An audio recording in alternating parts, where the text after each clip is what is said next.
the beat. I said, hey, how y'all doing? How y'all feeling?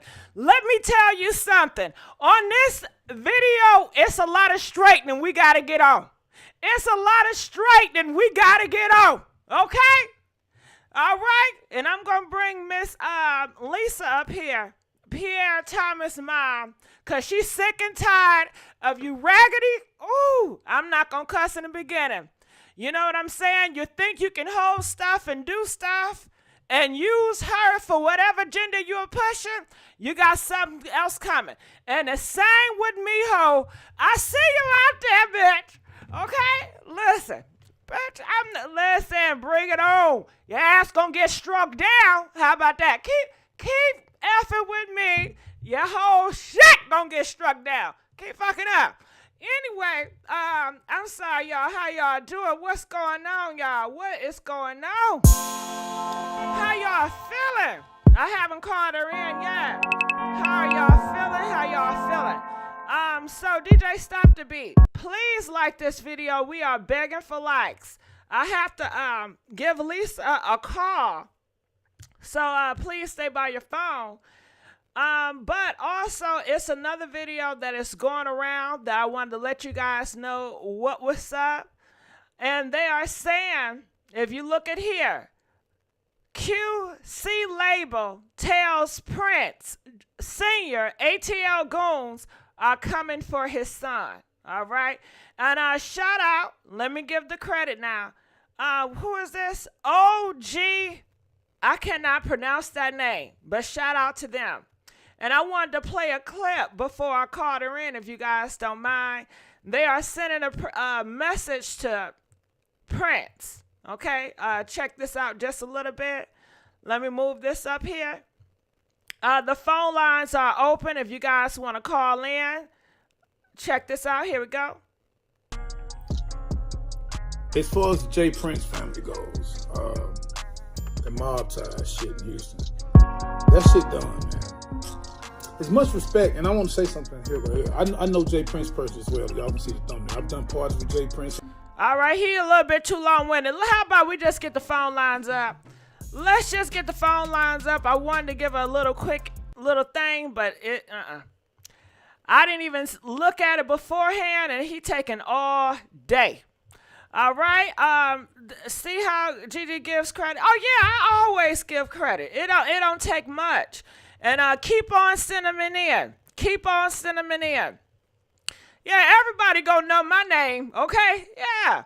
All right, so I'm gonna try to see if she'll pick up. Give me 1 second. Can you guys please like this video? We are begging for likes. We gonna get her on the line. I'm looking in the comment section right now. Moderators, please be on alert. Please be on alert, because the spirit of haterism it's around here somewhere. All right, so give me 1 second. Give me 1 second. Give me 1 second. Please like this video. We begging for likes. Always give. Oh yeah, always. Sure. Ain't nothing to it but to do it. Let me turn on some songs real quick.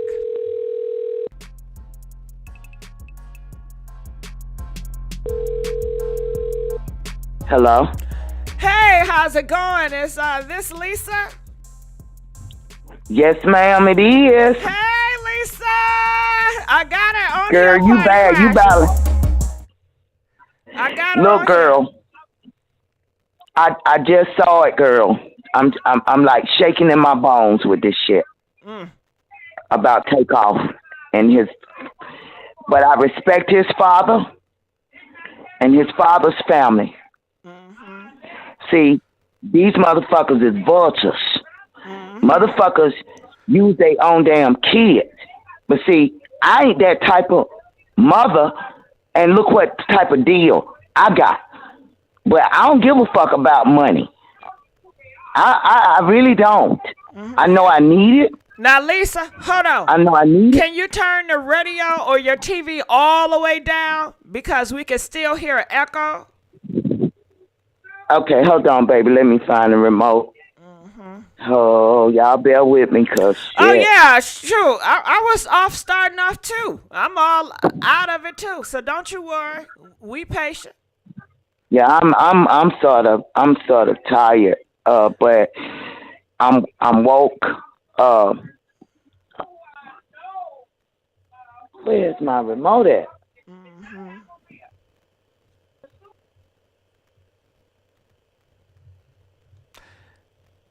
I'm looking at the comment What? section. Welcome back, Miss Thomas. Much blessing. I knew she was going to answer. Blessing. First time live in the chat. But come on, sister. In that 3GP, and I have your number. I will be reaching out. Everything, Tammy. Thank you, boo. Thank you. On alert with the haters. Woo, girl. I get my phone this week, y'all. That way. That way. Where's my remote? God, show me my remote. No, that's my gun. Let me see. Jesus, show it to me. It's gonna be all right. I'm gonna read the comments section while Miss Lisa is doing some business. Did they hear me saying what I said? I really don't give a fuck. I speak my mind. You got a point. His daddy ain't shit.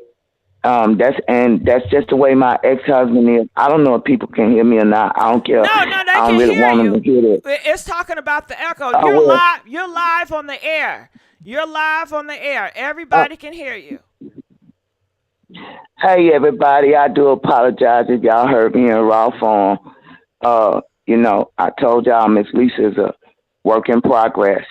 I'm not sanctimonious. I called in to her this time because I need everybody to get some understanding about me and who I am. Real talk. Not doing this for propaganda. I didn't call in to do an interview. It was not an interview. Let me make it real plain. So everybody talking about it's an interview. No, I haven't given an interview. When I give an interview, it's got to have 0, on it. Because this is my life, and it's not a joke. This is my testimony, and it's not a joke. But I don't mind y'all like coming up on me to educate others about what's really going on. But don't try to use me for propaganda. Cause I don't be with no pimping. I ain't never been with the pimping. Now I understand now that because I came out and raised my voice and I wanted to be heard, and I'm so thankful to Miss GIGI for picking up the phone because I'm sick and tired of being sick and tired of folk hurting me. Period. I don't care who it is. I don't care what your position is. I don't care how big your bag is. There's still a God, and he'll knock your ass out, and he'll take your breath. You understand? So when people think they so big and bad and can't be stopped, there's a God. He will stop you. Okay? And so, that being said, first of all, everybody, I love everybody. I love all of y'all. I'm not used to this. I'm not sure I want to get used to it because I don't like celebrity life and celebrity lifestyle. That's not who I am. I'm just a soldier in God's army. I'm just a sojourner in this land, but I do have a voice, and I'm gonna raise it because I've been quiet long enough. You understand? I'm gonna stay away from Takeoff and his family because I was feeling sort of sorry for them because I saw what I saw at the service. I didn't like that either. I'm not gonna be disrespectful, so I'm not gonna say nothing. You know, I'm not gonna say nothing. I'm gonna keep it on me. You know, I personally feel like that their son's spirit cannot rest with all this. You know, and I just feel like, you know, it's sad when people, it's all about a damn bag. Who put in work? The mama did put in work because she raised him. And she did not do a bad job at all. Because there's no perfect child, no perfect parent. The daddy, now, you know, I have to check my own self when people start coming from the church. Because the church is the biggest trick besides Hollywood. So I know I've been tricked by so-called Christians, and they be witches and warlocks. Not everybody, but people want to hide behind the church, and it's wrong. You know, they looking all pitiful and you know, looking like they the holy family and talking holy talk, saying people are wicked. I'm with you, Gigi. Where was your ass at? But I heard somebody say she kept him away from her. I don't know. I went there. I'm going to stay away from that. What I want to address is this. I'm hearing that J. Prince Jr. is using me, trying to use me, because, boy, you better bow down. I'm talking to you. You better bow down. Because, see, this ain't Houston. See, I done been through Pierre. You ain't shit to me. You ain't nothing to me. You can stay in Houston with it. You're not going to use me. Nobody's going to use me. Whatever my son has done to me, I done put it out there. It's going to be some more. Because when you come against your mama, you need an ass whipping. And God is the one to whoop your ass.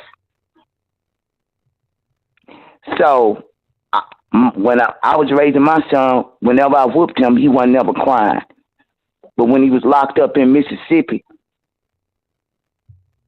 I heard him crying all the way in Georgia. Okay? But let me keep it on the script. J. Prince Jr., you hear me? And the Prince family, hear me. I ain't never had no beef with y'all. I don't know y'all. I actually used to respect J. Prince until Takeoff died. I don't respect my own damn kids. I definitely don't fucking respect none of y'all. Because one thing about anybody coming to Atlanta, they going home on our watch. They're going to have a good time, and they're going to go home on our watch. Now, let me get back to me.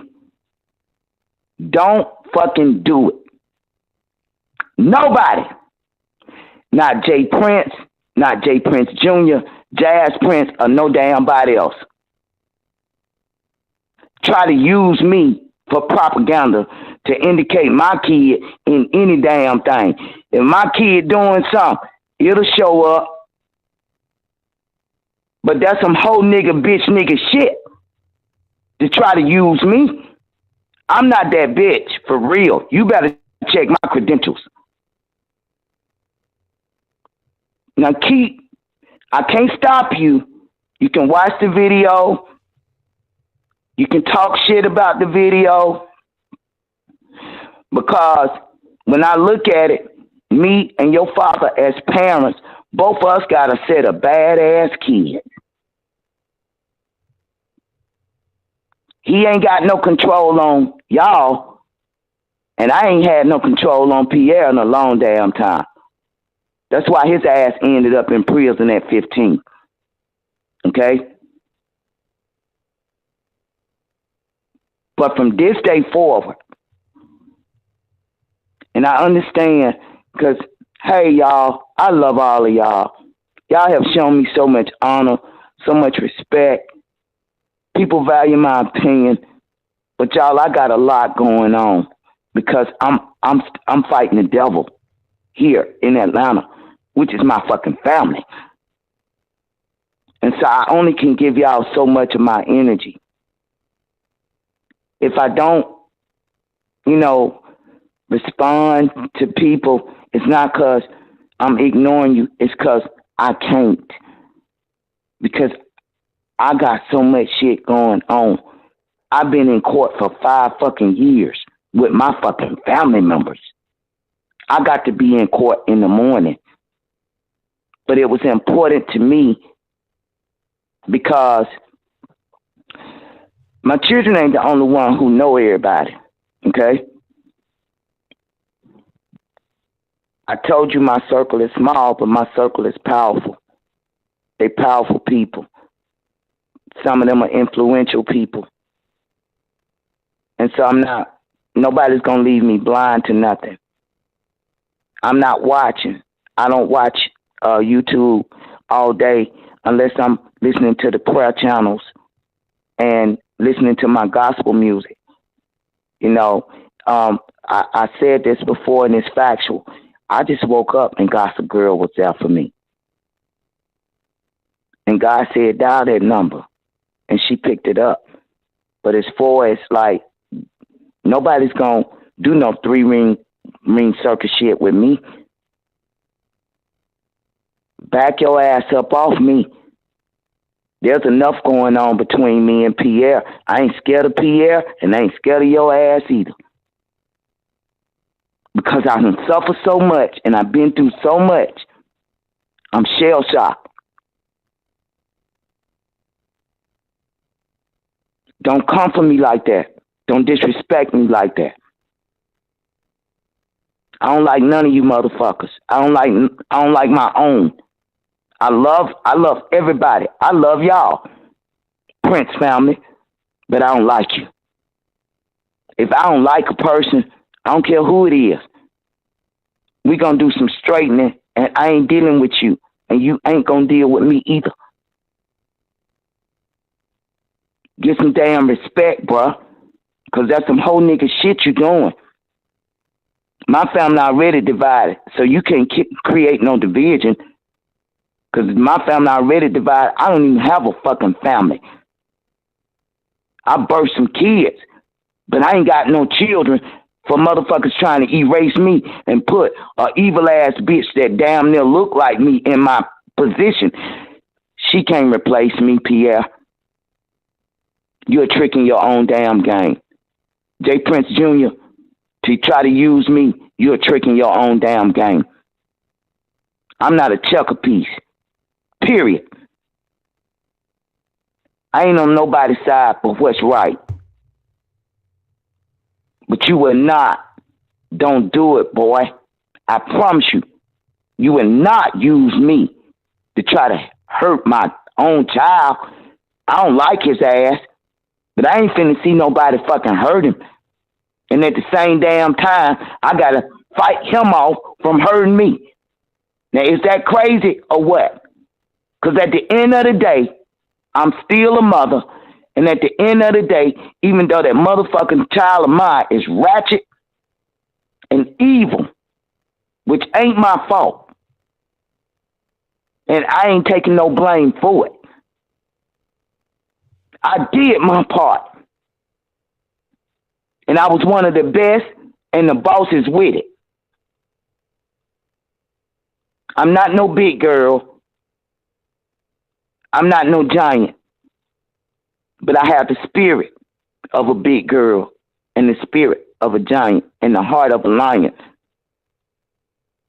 Now I'm telling everybody, please respect me. It's not that I'm worried about people watching or listening. If I was scared, I wouldn't have never picked up the phone. I don't fear no man but God. But you gonna fucking respect me, bruh. Your ass in Houston. Trying to bring some shit to Atlanta. You are tricking your own damn game. Did they tell your ass I was from Bankhead, nigga? Did they tell your ass I was from the West Side? I'm a nice person until you disrespect me.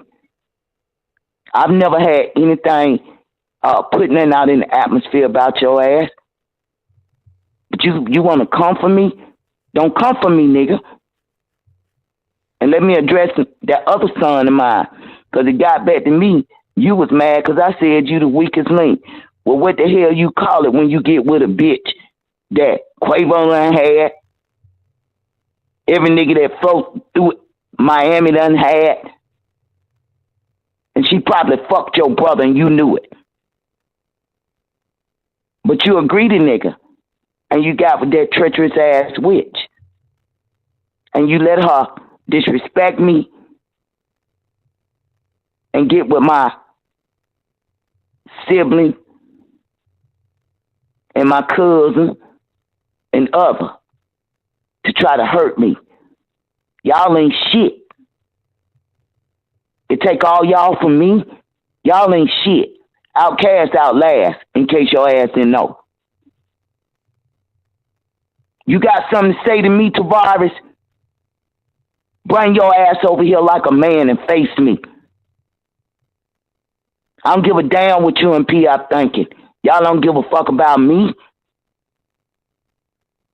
I pray for you and I keep it moving. You're right up the street. I don't see your children, I don't see you. You want to come to me if you need me, if you know, when you get ready. You can't even face me for the dirty shit that's going on. Now, I know that bitch locked me up when you was gone, and she put her hands on me when you was gone. But you ain't even called me not one time and said, Mama, come on, Mama, let's talk. Let me know what happened. What happened was I was leaving your house, and the bitch first was in front of me and then got behind me and slammed my truck door on my back. But her ass got it. She won't do that shit no more. I wish I didn't never have to see her ass again. But you done made 2 babies with her. 2 babies that I can't even touch. That shit ain't gonna make me or break me. I raised 3 kids by myself that didn't nobody want. That witch got me bent. I'm done. All the humiliation, all the shame, all the rituals been done with me. That shit over with, bruh. Y'all better understand this shit over with. It's a new season. I ain't laying down, man. I ain't laying down with nobody. Because I don't bother nobody. And I'm telling you now, ain't nobody gonna bother me. It's gonna be a consequence if you bother me, because I don't bother nobody.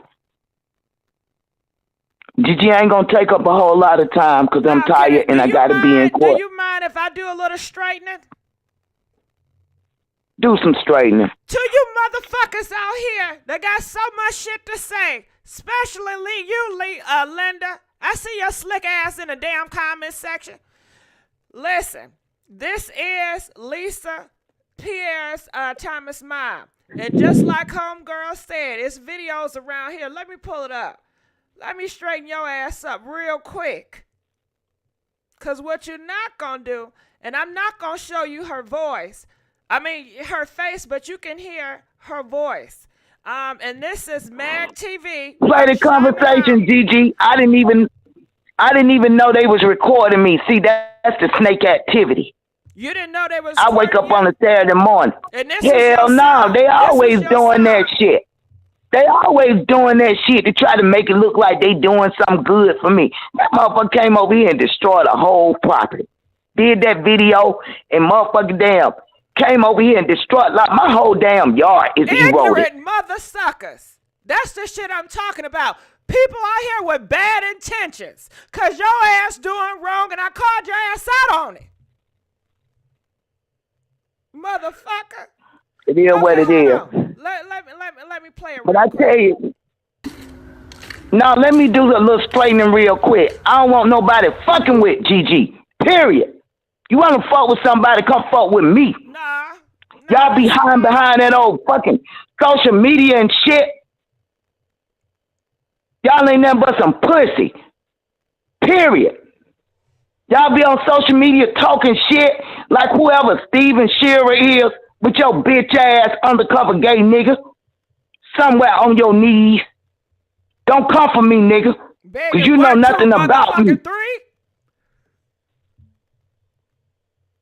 But let me play this real quick. ATL, ho. ATL. Let them listen to you, please. Okay, so this Mag TV. What I can do. Why you doing it? Period. So that's Pierre that's talking, if you can hear. And those some pretty flowers. That orange, girl, oh, that's so pretty.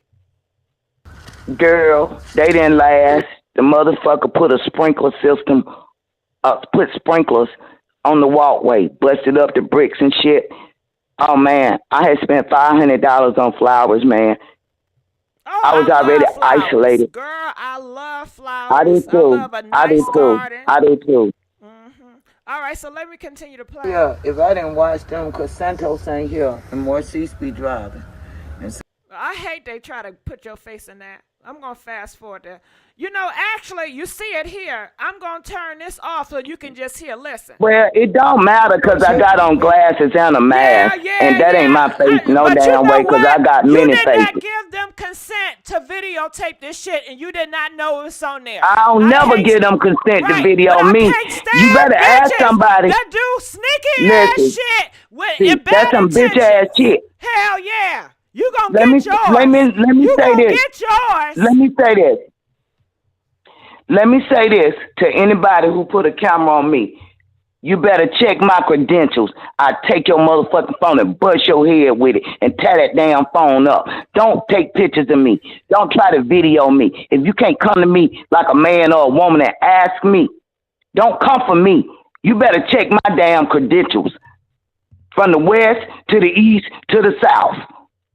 You better check my credentials. Don't take no pictures of me. I don't do pictures. I ain't trying to be seen. I ain't no groupie hoe, and I ain't Holly weird. Don't none of this shit excite me. But go on and do the video, because let me tell you how they set me up. Because I didn't know I was on camera, I said some things that I never would have said in the open. I never would have said it. But Pierre, he's a fucking master manipulator. He's the Joker. And everything be funny to him. It wasn't funny to me when I woke up that Saturday morning and saw me on TV. I didn't like that shit. And I didn't give nobody permission to put me on Instagram. Anytime I'm around Tabari, I had to tell that whole prima donna because she was taking pictures doing voodoo with them. That shit don't work over here, ho. It don't work over here. I send it back to you. It don't work over here. Fuck a aquamarine spirit. A Jezebel spirit. It don't work over here. I'm not average. I'm not chasing no bags. I ain't chasing nobody. I don't idolize nobody and ain't serving nobody but the Most High God. Run that video, GIGI. All right. So what I was doing, I was flipping that thing. So now I need to find a video now. But keep talking. Hold on. I was flipping. And on this internet, it's like when you click one thing, the whole screen just wipe off. Can I address somebody? Do you know somebody named Cookie? She said her mama name is Cookie. She been knowing you all her life, and her name start with an S. I can't pronounce it, but her mama named Cookie, and she want me to give you her number. It's SINEAD. She talking about some herbal compounds. I ain't got no conversation for her. Bitch, get off me.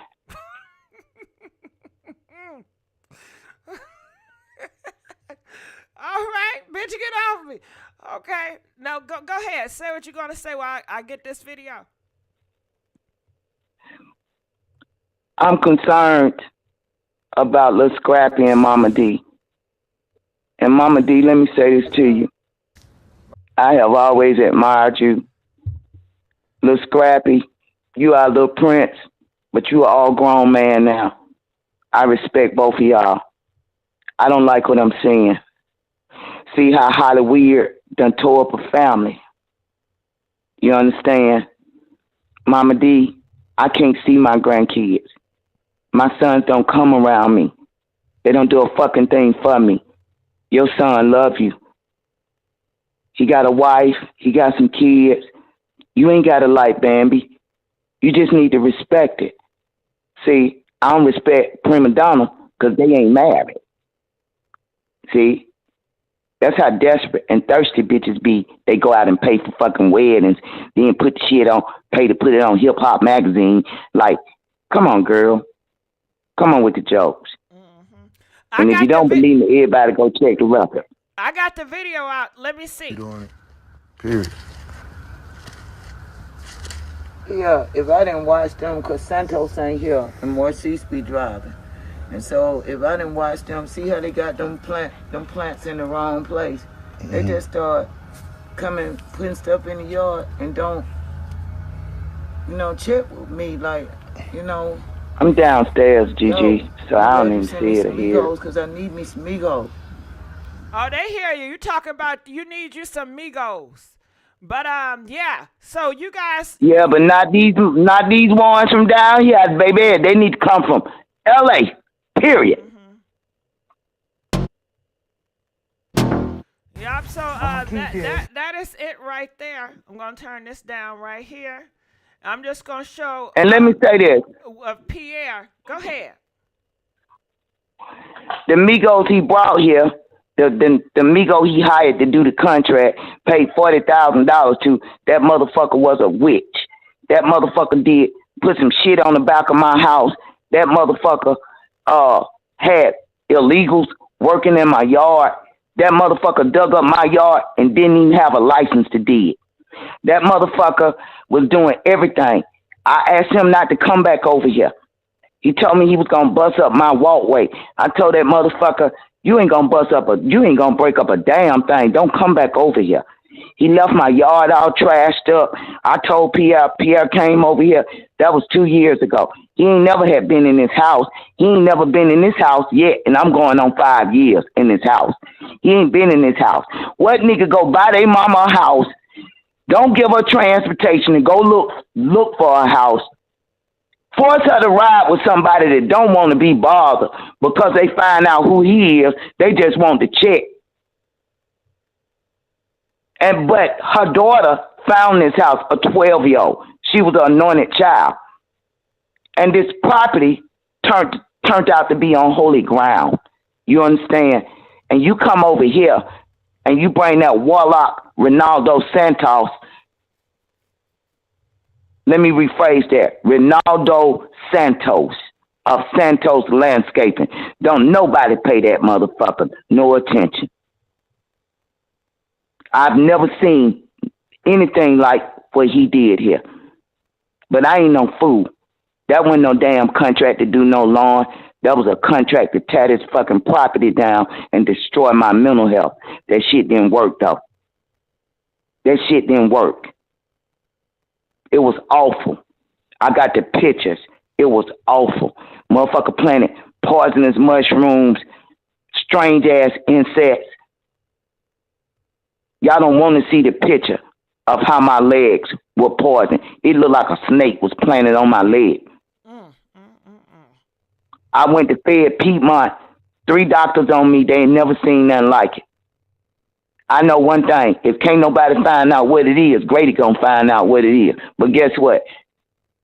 I went to Grady, and Grady didn't know what it is. Guess what they did? Went and got an African. She knew what it was. She didn't tell me. I saw it in her eyes. I saw it in her eyes and her body language. And she said, can I take a picture of that and put it in Grady record? So it's something Grady never had seen before, but she was African. That was some witchcraft voodoo shit that nigga did over here. They was trying to kill me, hurt me with poison and planted snakes all through my yard. And what I did, went and took my little check and went and bought that shit from Lowe's and fucking snake-proof my house and yard. Because also, there was a snake in my kitchen last summer. They wouldn't even send nobody over here. 12 came and got the snake out. I call them. I'm always on block. I can't talk to them. See, that's why I ended up talking to y'all, because I called Pierre. I called Pierre. I ain't chasing no damn body. They ain't never had to chase me. They ain't never had to beg me for a damn thing. And I ain't no begging ass bitch. I'ma ask you one time. Because I can wait on God at all times. Material shit ain't gonna make me or break me. I don't own none of that shit you buy from them bitches. I don't own none of it. You never offered it to me. I finally ordered a Gucci bag. The girl ordered the Gucci bag for her. No, everybody who know me don't know it. You ain't never seen me with navy blue on unless I had on some jeans.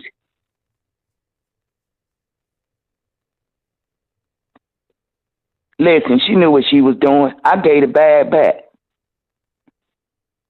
And then he tried to set me up with a video. You understand? I ain't gonna go there. About the 3 white girls and the white girl acting like she having a heart attack. They done put a damn gun in my right hand. I ain't see it. I heard about it. And my phone in the left hand. First of all, I'm right-handed, period.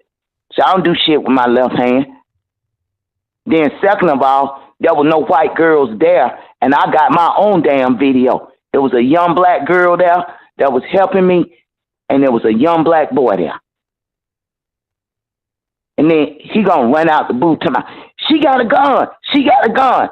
You bitch ass nigga. You think I'ma ever let you set me up? Ever? Nigga, if I pull a gun, I'ma use it, bruh. Please get it right. Your ass started trying to grab my phone and take my phone. Everybody else video your ass. You don't grab their phone. And Tavares, I don't give a fuck about your feelings. I'm tired of you. You wear that good boy look. You run around telling people, I love my mama. We did this and we did that for my mama. You a fucking lie, nigga. You let me fucking damn starve, but I don't never fucking be hungry, nigga. Too many people love me. I was down here for 3 years damn near with no transportation. They ain't gave me no transportation yet. Y'all heard me last week telling y'all my old truck is broke down. It's okay. People gonna come from wherever to take care of me. But why should they? Why should they? When y'all got hoes rolling around in fucking new Cadillac trucks and Benz trucks and every kind of fucking exotic car it is, and all I asked for was a Chevy truck. The Suburban you lied and said that you was gonna send me. I ain't seen that bitch in going on 5 years. Then you give a motherfucker $36,000 and tell me to go meet at the car lot, Sandra Cooper. And she tells me to meet her when the damn place closing. And I'm asking her what my budget is. She's telling me $18,000. 5 minutes later, Pierre called. She said, Mama, did you find you a truck? I can't find no truck in the dark. And it's raining. And it's cold. And that fucks with my body. I'm not fixing to buy no truck in the dark. I don't know who the fuck she thought she was dealing with. I ain't never fucking damn desperate. And guess what she did? 3 days later. Called me on FaceTime. Talking about, look at your new Chevrolet Tahoe. Man, Man, that girl had went and bought a truck in her name, $55,000. Took all the money, financed it. Ain't asked me shit, ain't told me shit. Put my name on the insurance. I'm tired of these bitches doing fraud around me. Putting their name on me. This what Pierre be fucking allowing. Simone ass. The little girl, Kiara, TT, or whoever the fuck she is. The little gay bitch boy. I ain't trying to insult you gay people. I'm not trying to insult you. Okay. Now who you talking about? But it is what it is. What's going on? I'm talking about how he keep getting this bitch large sums of money and I don't end up with nothing. What son does that? What son gives anybody his mama name, address, birthday, and shit? But then, listen, when I Google myself, y'all all on my name, but when I Google y'all, and I've been doing it for 4-5 years, my name ain't nowhere, but you got Kiva name on there. That bitch ain't never gonna be me. You can fucking damn try to make her look like me. You can make her try to motherfucking be in my position. Y'all some ignorant motherfuckers. Okay. The bitch need to get somewhere and go see about her own children. Mm-hmm. I'm sorry, y'all. It's okay. I'm sorry, y'all. You know, I know you don't want to be cussing out there like that. Right now, I just don't give a fuck. I'm gonna be honest. But I can do better. Y'all, please forgive me. I'm tired. I'm stressed out. I gotta go to court. I shouldn't have to go to court. If a motherfucker, they tell you to stay away from me, stay away from me. Now, then you talking that shit. Talking about, I jumped up in your face at my grandmama's funeral. Bitch, I didn't even look at your maggot ass. And you know it. You know it. Y'all ignorant, evil, and dumb. The gates of hell will never prevail against the kingdom of God. You better understand that shit. Because if you don't understand it, you're going to know it before it's over. Like I said, Jesus on his way back. He going to handle it. But some of y'all going to hell and don't mind going to hell. I don't want to go. I've had enough hell in this life. I don't want to go. Because that's the hell you're going to, you ain't coming back from. Eternal fire. Eternal suffering. I just pray to God, Takeoff can get some peace. You know? But man, I ain't gonna talk to y'all tonight because as y'all can see, I'm exhausted. Mm-hmm. I haven't really eaten because I don't have the food that I want to eat because ever since I got locked up and got home, all my healthy food, I had a refrigerator full of healthy food for me. I already don't eat that much. And then I call and ask a nigga to send me a card just to get food with, and the nigga don't do that. Bitch, keep laughing. Keep laughing. Because same thing make you laugh, make your ass cry. Nigga, you ain't never gonna starve me, nigga. Somebody always gonna do for me. Because I've done for too many people. I never thought that I would be in this position. Then you want to fuck me up physically why I can't go get my money. And keep me in poverty. That shit ain't gonna keep going on, bruh. That ain't gonna keep going on. I never gave a fuck about your money. All I wanted was some love and some respect. I can't get it. I don't give a fuck either. Too many other people love me. I pray for you. That's all I can do. A lady asked me, would I go back to y'all if I could? God said I can't go back. Why would I go back around people who hurt me physically? Who are always coming up from behind and putting people on me, attacking me, and putting lies and shit on my name and trying to assassinate my character. But I don't get no fucks what nobody say about me. I don't play no games. I'm not fake. I'm not fraudulent. And I'm not frivolous at all. And I ain't slow. I'm definitely ain't crazy.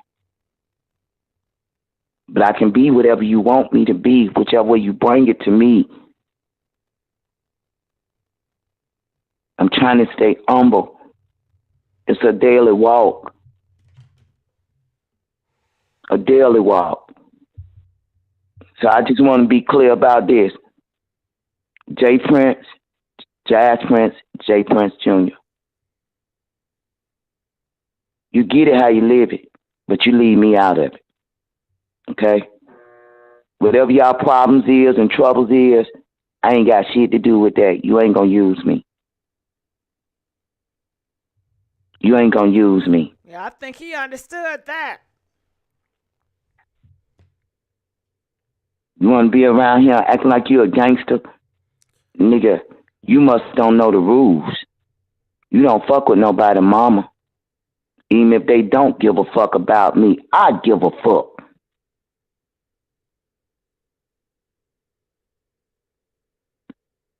So y'all, I'ma just say God bless and good night. And I'm sorry I went nice tonight. I apologize, but not really. Because I'm allowed to be me. Every day, I've been nice all day. I'm agitated. I'm agitated because I don't have the food that I want, that I need to eat. I'm agitated because my truck is down. And I know y'all offer me, and I really, really, really love y'all heart concerning me.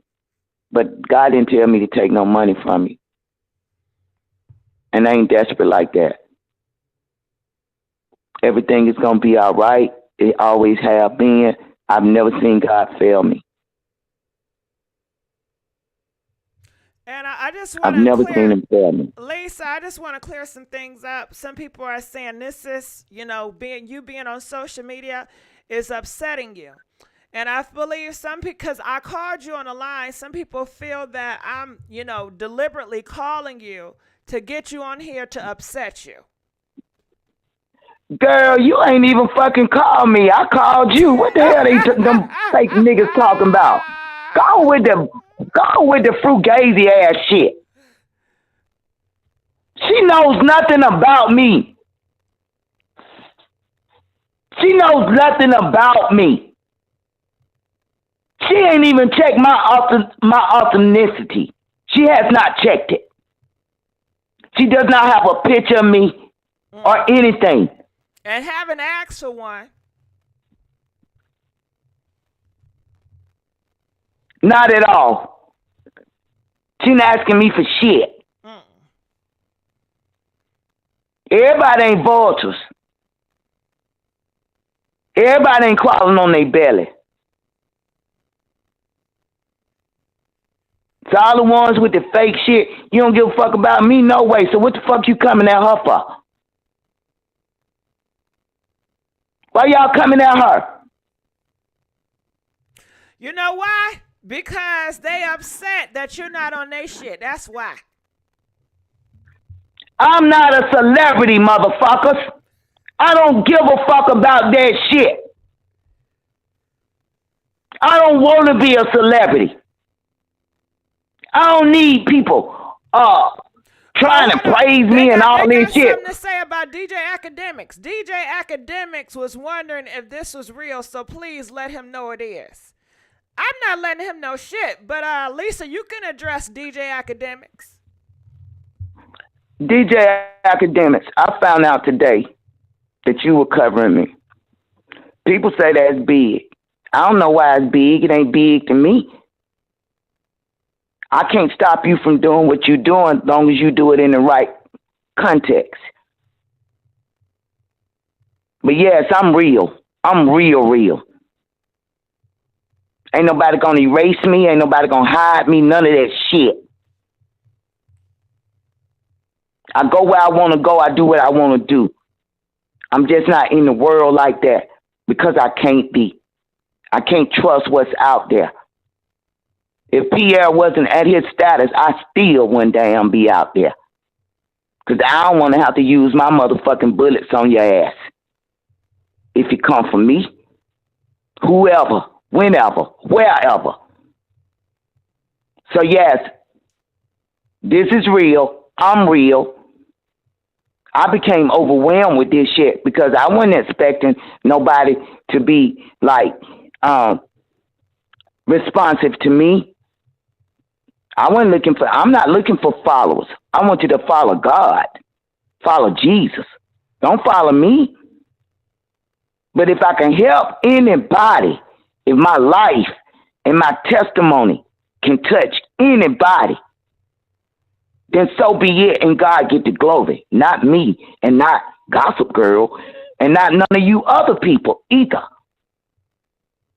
Only God get the glory out of my life. I'm not highly weird.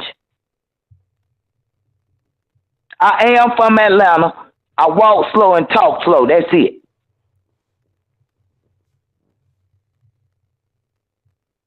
So I don't mind y'all doing what y'all doing. I can't do nothing about it. And I don't like me being on social media, keeping it 1,000. I didn't know this was gonna happen. But it must be God, because I ain't in control of it. He allowing it. I ain't mad about it. People have shown me so much love and respect and honor that I can't get from the ones that I birthed. I had natural childbirth, y'all. 18 years old, 20 years old.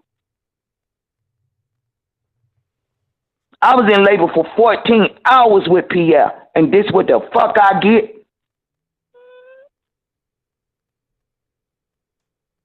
I should have been like them other bitches that you be having hanging around you in the video and in the camera at the baby showers, at the baby birthdays, at your events. They ain't took care of their kids. My grandmama did.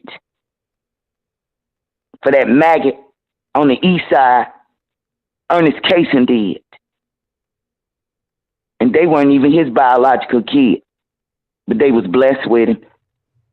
But all of a sudden, my children in the money, you motherfuckers want to be family. Kiss my red, black, white Indian ass. Go on with the photo.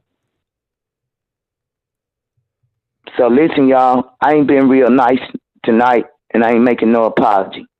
I get on my knees and repent and ask God to make me stronger. I want everybody to have a blessed life, a blessed night. Shalom, peace.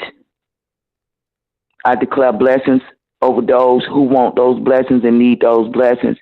I ask God to increase you on every side. On every side. For those out there hurting, because I've seen the comments, and there's more like me out there, they just ain't that. They ain't got celebrity kids. But a mother is a mother, and pain is pain. And we need to wage war on the devil and his kingdom about our children. But when the children don't want us, ain't nothing you can do about it but turn it over. Because they'll kill you. I ain't going out like no sucker. Mine ain't gonna kill me. All this shit they done did to me for years and years and years and years and years. No motherfucking peace. Now I'm up in age, I'm disabled. Had to take my first disability check and bail out of jail, bond out of jail. Cause a nigga trying to hide what he did to me and trying to make me flip the shit, making me look some kind of way. Oh yeah, I supposed to be done beat this girl up with a $40 phone.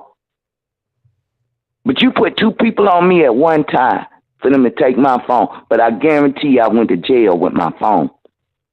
Then the cop was bought off, E. Holland. Hope your bitch ass went back to New York, nigga.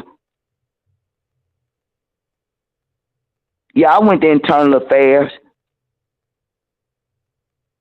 Every time I go to these polices, they try to hush shit up because they working for him. some good cops and there's some bad cops. There's some good people and some bad people. But the bad cops really make it bad for the good cops. APD needs some straightening. Yeah. They need some straightening. And then when the girl, I don't even want to go there. Let me cancel that statement. Let me cancel it. Cancel. Because I don't have to do it. I don't have to do it. I don't have to do it. Because God going before me and I don't have to do it. But I really do. I really do love y'all. I really do. Y'all have shown me so much love. People be calling me, talking about these numbers. I don't even know what the fuck these numbers mean. Because I ain't in that world. I don't know what these numbers mean. But I know everybody trying to get help off of me. And I don't mind that either. But don't go too far with it. Don't cross no lines with it. Stay away from trying to use me to hurt my son. My son hurting himself because he hurt me. Because his number gonna come concerning me. My children number gonna come, and any damn body else that's fucking with me. You got a number. You only gonna do wrong so long. Even Satan only got an appointed time. We all ain't got but an appointed time, so use your time here on this earth. Use it wisely. GG, I love you. Everybody love yourself. Hug yourself. I love my community. I always ask God, I wish that I could see black folk together before I leave this earth. And I've seen that, from what I've seen, y'all coming together concerning me.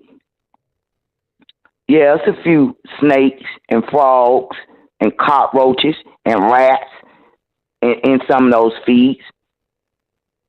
You don't want to go to war with me. You don't want to fuck with me. You do not want to fuck with me. You do not want to fuck with nothing that's important to me. Because I am not nice when I'm in my flesh. I am not nice. Now, I try to stay out my flesh. But this shit with J. Prince Jr. fucking trying to use me, that shit pissed me off. Then my son sending messages to me. Nigga, don't send me now another damn message. Running around here with them lies and shit. Okay, so it's Prince Jr., not Senior. Because I'm thinking it was Senior. It's Junior? No, it's Junior. Junior, the youngest, the young one. The young one, but I'm putting J. Prince Sr. on notice. Check your son, bruh. Check your son concerning me. If you got something with my son, bruh, I'm just gonna be honest. Pierre's a motherfucking beast, nigga. He's a fucking beast. Everybody need to be easy with this shit. And what did Prince Jr. do that really upset you and grind your gears? Try to flip my statements and shit and saying that I'm trying to that I'm implicating or saying that Pierre is involved of the sacrifice of takeoff. Let me say this. Number one, I never said takeoff or sacrifice. So y'all fucking don't try to put that shit in my mouth, boy. Cause if I want to say something, I'll say something. Don't try to damn twist up what the fuck I'm saying.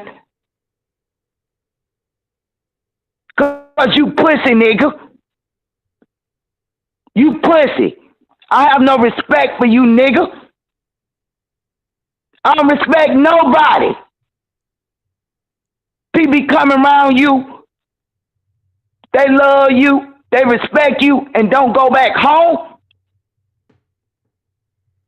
Your fucking number coming, homie. Your fucking number coming. You think you can take people's family, nigga?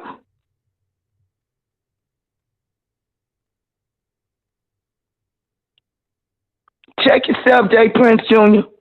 You about to get wrecked. I'm seeing it all over everywhere. Every major city is mad at your ass. The world mad at your ass. I know I was mad, and he ain't even my child. But I'm old school. They all our children. It take the village for the children. They're all our children. When my son went to prison at 15, I'm going to say this and I'm going to let y'all go. That shit like to destroy me. It like to destroy me, y'all. Everywhere I look, I saw a black male that was his height, his tone. I was seeing my son's face, bruh. I was fucked up. And I bowed on the back of the 73 Fulton Industrial. Anybody from the A44, y'all know what it is. Going to work. And I vowed at Hightower train station on the back of the bus. I said, for every black male I can save, I'm going to save them. And that's what I have been trying to do. Since my son went to prison and been back, and I'm still on that battlefield. And I have touched many and reached many, and some I lost. They either locked up or dead. What's sad is I waited for my son for 10 years, and he ain't spent no time with me yet. And that's the part that really hurt. That's what really hurts. And I don't give a fuck at this point. I don't give a fuck. God bless you, son. Because it sure is a whole lot of people who wish they had a mama like me, and no, I was not perfect. But I am the total package, nigga. Ain't nobody got to tell me that. I know it. But I don't act like it. But I know it. I'm a queen in my own right. Ain't nobody got to serenade me. God did. I'm royalty because I'm a child of the king, nigga. And without loyalty, fuck some royalty. Because my God is loyal to me, and I'm loyal to him, and I'm going to do his work, and I'm going to work for him. Let me straighten out some people in the comment section real quick. Junior Prince is not her son, okay? That is not her son. Her son is Pierre Thomas, okay? She has an issue. Pierre Cardan Thomas, to be exact. Okay. Well, she got an issue with Prince Jr. Prince Jr. is out here talking a whole bunch of crap. This is what he said. He said, which is a lie, that Lisa was saying that Pierre used Takeoff as a sacrifice. And she never said that. Understood? That word never came out my mouth. Did I get it right, though? What you said, did I get it right? I never said it. I don't have to say nothing. Everybody got their own opinion. But don't put something in my mouth that never came out my mouth, because that's some whole nigga shit. Don't do it. That's still my child. If you coming for my child, I'm going to tell you something, nigga. You coming for my child, nigga? He ain't Takeoff. He ain't Duke the Jeweler. And I ain't that bitch that you gonna fucking damn use me like that. Okay. So you straighten it out, my nigga. Somebody have a comment. I don't know if it's true. They said that Prince Jr. and Prince Sr., they are not biological father and son. Is that true or false? I don't know. I don't know. I do know that he has an adoptive child. No, I thought that was a female. I don't know.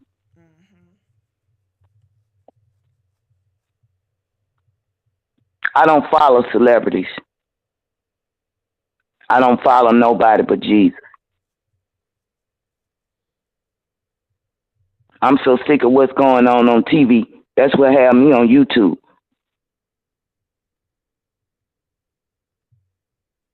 So all I wanted to do was call in and straighten this shit out.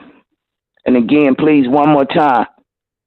Little Scrappy, Mama D, I'm praying for y'all. Mama D, you got a son that love you. Mama D, sometimes, you know, it's all right. You can look at yourself and eat your shit because you put that shit out there. But, Scrappy, let me say this to you. I'm born to somebody who never loved me. And, you know, but always just want to use me. You understand? And your mama love you. She just who she is. But Mama D, I'm 62 going on 63. I make changes every day. Changes for the better. And it's all right. And sometimes in growing, there's pain in it. Because no pain, no gain. I hope that you and your son, we get together. I love the fact that I love everybody who got their child. I like to see families together. But money can fucking change everything. Do you understand? I am the only one who don't give a fuck about they bad, but I'm the only one that they fucking damn dog out and fucking act like I don't fucking exist. When they ain't have nobody but me. And that's factual. And my friends, shout out to Fulton County Sheriff. Shout out to the hoods that held me down when I had to go to work and didn't have nobody to watch my children. Shout out to the teachers that work with me. Shout out to the churches that work with me. Shout out to the evangelists and the apostles that lay hands on my children. God bless you. They didn't turn out the way I thought it was going to turn out. They say if you train a child in the way it should go, that's what the word of God said. He'll return to it. I really hope they return back to God. I really do. But I did my part. And I don't give a fuck what nobody say about me because I'm certified true. I don't know nobody who can walk in my shoes and go through what I've been through.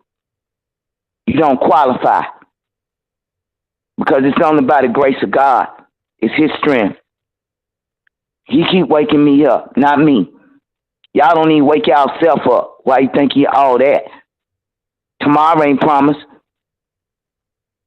Tomorrow is not promised. So we must make the most of the day. You know, I being in this house and being by myself all the time, and thank God, because he fixing to bring that he-wolf. And I'm already she-wolf. So when he-wolf come, oh, we're going to be tag team. We're going to be tag team. Because I'm the dog whisperer. Everybody dog love me. But you see, like I was telling y'all, about y'all got fake security. Hell no. You need some fucking damn special forces, some Navy SEALs, some Marines, nigga. Fuck these hitters in the street. Because they ain't shooters.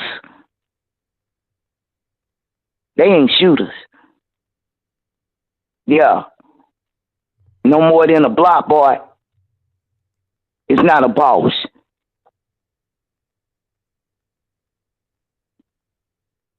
So I don't got a whole lot to say. I think J. Prince Jr. get it. J. Prince Sr., I ain't trying to disrespect you, but your son disrespect me. You better straighten him, because I ain't that bitch. I'm not the one.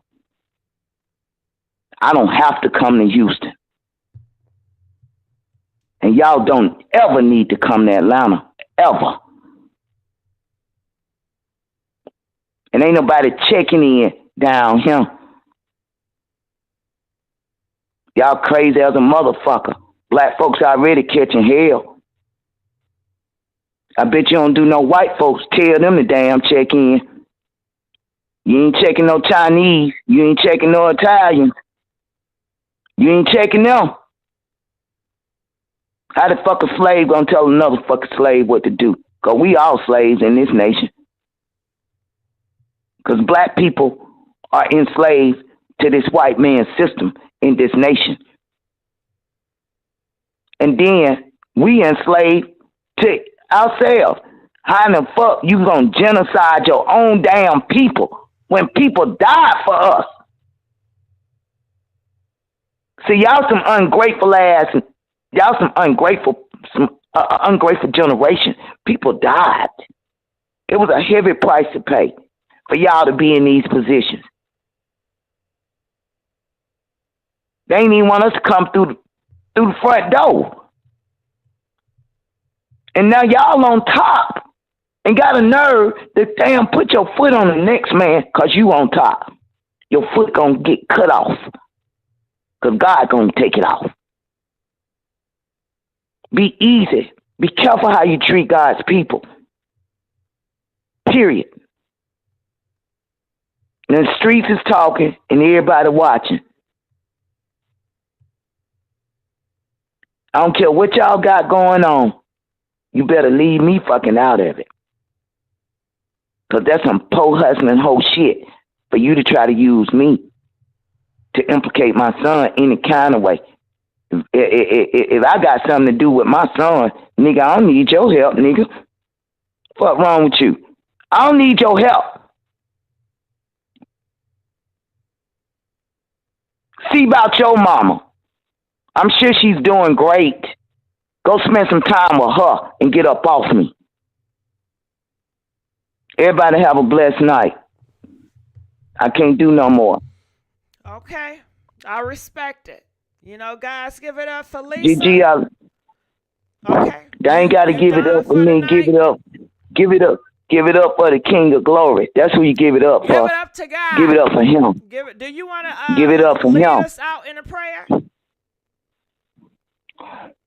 You know, let me say this. I am such a prayer warrior, and I know that it looks some type of way because let me tell you, people will try to condemn you if you cursing and then start talking about God. Can't nobody judge you but him. Can't nobody judge you. Well, he knows who I am because he made me. You understand? I'm a work in progress. But I love prayer because prayer changes things. It's power in numbers. So, yeah, I will lead us out in the prayer. Y'all pray with me. We are spiritually joined together by hands. Hands that we can't see. We don't know each other, but we are powerful people, y'all. And all we got to do is love on each other and support one another. You understand what I'm saying? So, Father God, I come before your throne of grace to give you all the glory, to give you all the honor, to thank you for this brand new mercy, the blessing of this day. I pray for your people, Lord. Lord, they looking to me, and I'm just don't even understand. They're looking to me, and I'm just a nobody, like that gospel song, trying to tell everybody about somebody who can change and save anybody. And that's Jesus. I'm not the pastor, the bishop, the apostle, none of that. But I am the body of Christ. I'm in his army. I'm in that kingdom. And I'm not ashamed. I'm not ashamed of the gospel, and I'm not ashamed of the God that I serve. Father God, I ask that your spirit be poured out upon every child in this world. Father, that you would endow every child in this world with your spirit. That the anointing of the Holy Spirit would go all across through the airways, all across through the world, Lord. And Father God, I want to pray for every major city that's crime ridden and just, Father God, just uplift the black people of this nation. Let us know that we are kings and queens. Let us know that we are the head and not the tail. Raise up, hold your head up. Hold your head up, black people. and stop hating. I declare that the spirit of division is bound on earth and bound in heaven. I declare that every witch, every warlock is burning into infinity. Every spell, every curse, generational and otherwise. Every python spirit, every incubant spirit, every succubant spirit, every Jezebel spirit, every aquamarine spirit, be bound in the name of Jesus. Return to sender. God's people don't receive this stuff. We don't have to take it from Satan. Return to sender. I'm praying for every mother and every father. And I understand that everybody who birthed a child is not a mother. And everybody that's a father that makes a baby is not a father. It's just a sperm donor. But God used what he want to use to get his children here. So God bless them anyhow. Father, I want to repent of each and every one of my sins. That you'll forgive me for everything that I said or done if I hurt anybody. And Father, if you want to use me, you can use me. But only for the glory and edification of your kingdom. And not my will be done, but thy will be done. And I want to thank y'all. Everybody say glory, hallelujah, amen. Glory, hallelujah, amen. I want everybody to have a blessed week. Be productive. Be positive. It was hard for me to be positive. I was negative for so long because so much negative shit was coming to me.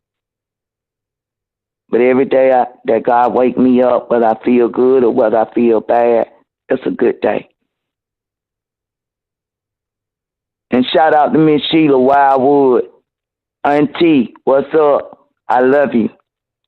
You know? And Gossip Girl, you keep doing what you're doing, girl. Now, I don't know when I'm gonna talk to you again.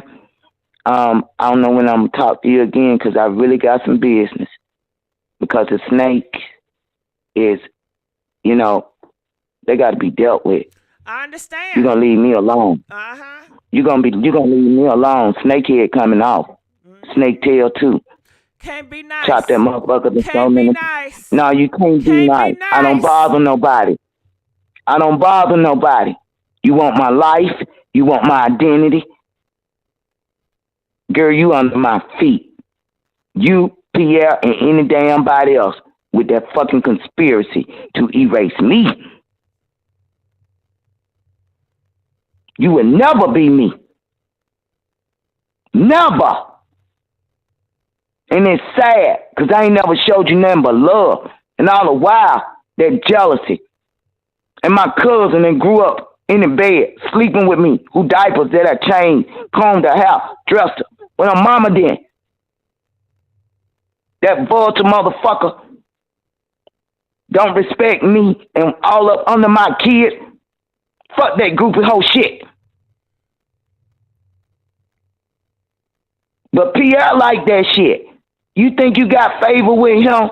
You have no earthly idea who you dealing with. If a motherfucker do his own mama, what the fuck do he give a fuck about you?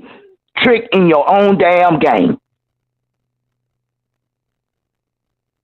I'm not in competition with nobody about mine or nothing in this world or nothing that nobody got or where they been or what they want to do. If I can't help you, I ain't gonna hinder you. If I can't help you, I ain't gonna hurt you. And I ain't gonna let you damn hurt me. And with that, shalom, peace, y'all. Good night. Good night. She not taking no calls tonight. I can't, y'all. I'm exhausted. Y'all pray for me. I gotta go to court tomorrow. Everybody pray I come out victorious. All I want a bitch to do is leave me the fuck alone. I feel that. Fuck wrong with you? You got a man at home. He must not be getting you no dick because you keep coming at me like a gay bitch. And you my blood. And you older than me. You're no fucking example for no damn body. Bow down, motherfucker. Leave me the fuck alone. I don't know you. I don't want to know you. And I don't like your ass. I love you because God tell me to love even my enemies. But I don't got to take no shit off of the devil. Go to hell with that shit, girl. Go get with your own children. Go get with your grandchildren. Everybody else cater to your ass. I don't owe nobody nothing. Nobody on this earth. But Georgia Power and some mobiles. I've given all my entire life dedicated to my children and my family and my community. It's my time now, bitch. I'm finna live. You heard me? And I'm going to do it with or without quality control music. Quality control music ain't brought me nothing but hurt, heartache, pain, shame, humiliation. Yeah, I done took it all, but I ain't taking no more. I ain't taking no more because I ain't got to. My God gon' come in. He gonna come in like a rushing wind. Because this word right here is true. When the enemy come in like a flood, then God will set up a standard against them. So keep fucking with me. You gonna have tsunami, hurricane, and cyclone at the same damn time. Because I ain't playing. I want you to leave me the fuck alone. Get the fuck away from me. I don't see you. I don't talk to you. You fucking damn keep going, putting shit on paper that you know is a lie. That you know is a lie. That's called perjury, ho. You know what it is. You keep fucking with me, you gonna get that conspiracy charge, nigga. It's gonna all fall down. I'm not playing with nobody. Y'all doing y'all thing, y'all balling. Y'all all over Instagram, bitch. I don't give no fucks. I don't give no fucks. I really don't. What I care about is love, joy, peace, and happiness. Anybody coming at me about my children, thinking that you doing something, bitch, you just a muppet. A maggot muppet. You're nothing. You think my son love you, care about you? Hell no. And it's so sad because he only have people around him for what the fuck he got. That's the part that hurt. That part. I didn't even want my son to be in that music shit. I tried to steer him towards real estate. But he want to be seen. You know, classical Gemini. They want to be seen. I'm not attention deficient. I don't need no damn attention. So y'all listen. I got to get some rest. I got to take a muscle relaxer. Because my body is acting up. And I got to go to court in the morning. So everybody please pray for me that this shit, God moving these witches out my way. I need them witches to get the fuck out my way. And they gon' get out my way. And the warlocks, I ain't got nothing for you. I ain't got nothing for you. Y'all gonna learn. Great is he that's within me than he that's in the world, period. Good night, y'all. GG, I love you, baby. Love you too. All right, we're going to let you go. All right, that was Lisa, y'all. Okay, so we do have some phone calls. Some people are calling in. They want to weigh in or just express how they feel. I don't know. We'll just see. But how y'all doing? What's going on? You know, if you guys did not understand what she was saying, she was frustrated and upset. They out here twisting her damn words. She's coming out here to express herself and tell her truth. For her, she can't even do it because Jay Prince is trying to use it for his own gain. Pretty much said that she said that her son used Takeoff death as a sacrifice, which she never said. She never said that shit. So she had to keep it clear. You know what I'm saying? And she have All right, so let's keep on going though.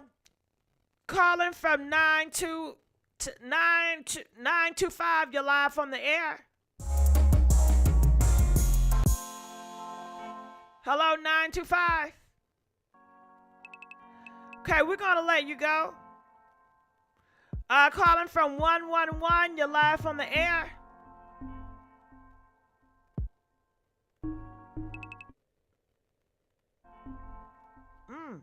All right, we're going to let you go too. I don't know, maybe it's my phone line. If you want to send Gigi some tea, yeah, if we got, DJ, stop the beat. If we got some trolls up in here, my moderators know what to do. My moderators know what to do. Let me call the phone line to make sure the phone is working. Sometimes my phone line don't work right. Or you know what? I may have to call y'all. You know, so people I see on the screen, let me see if I can call you guys if it work. I'm gonna call y'all. Let's see if it work if I call you guys. Let's see if that work. Okay, 925, I'm calling you. I'm calling you, 925.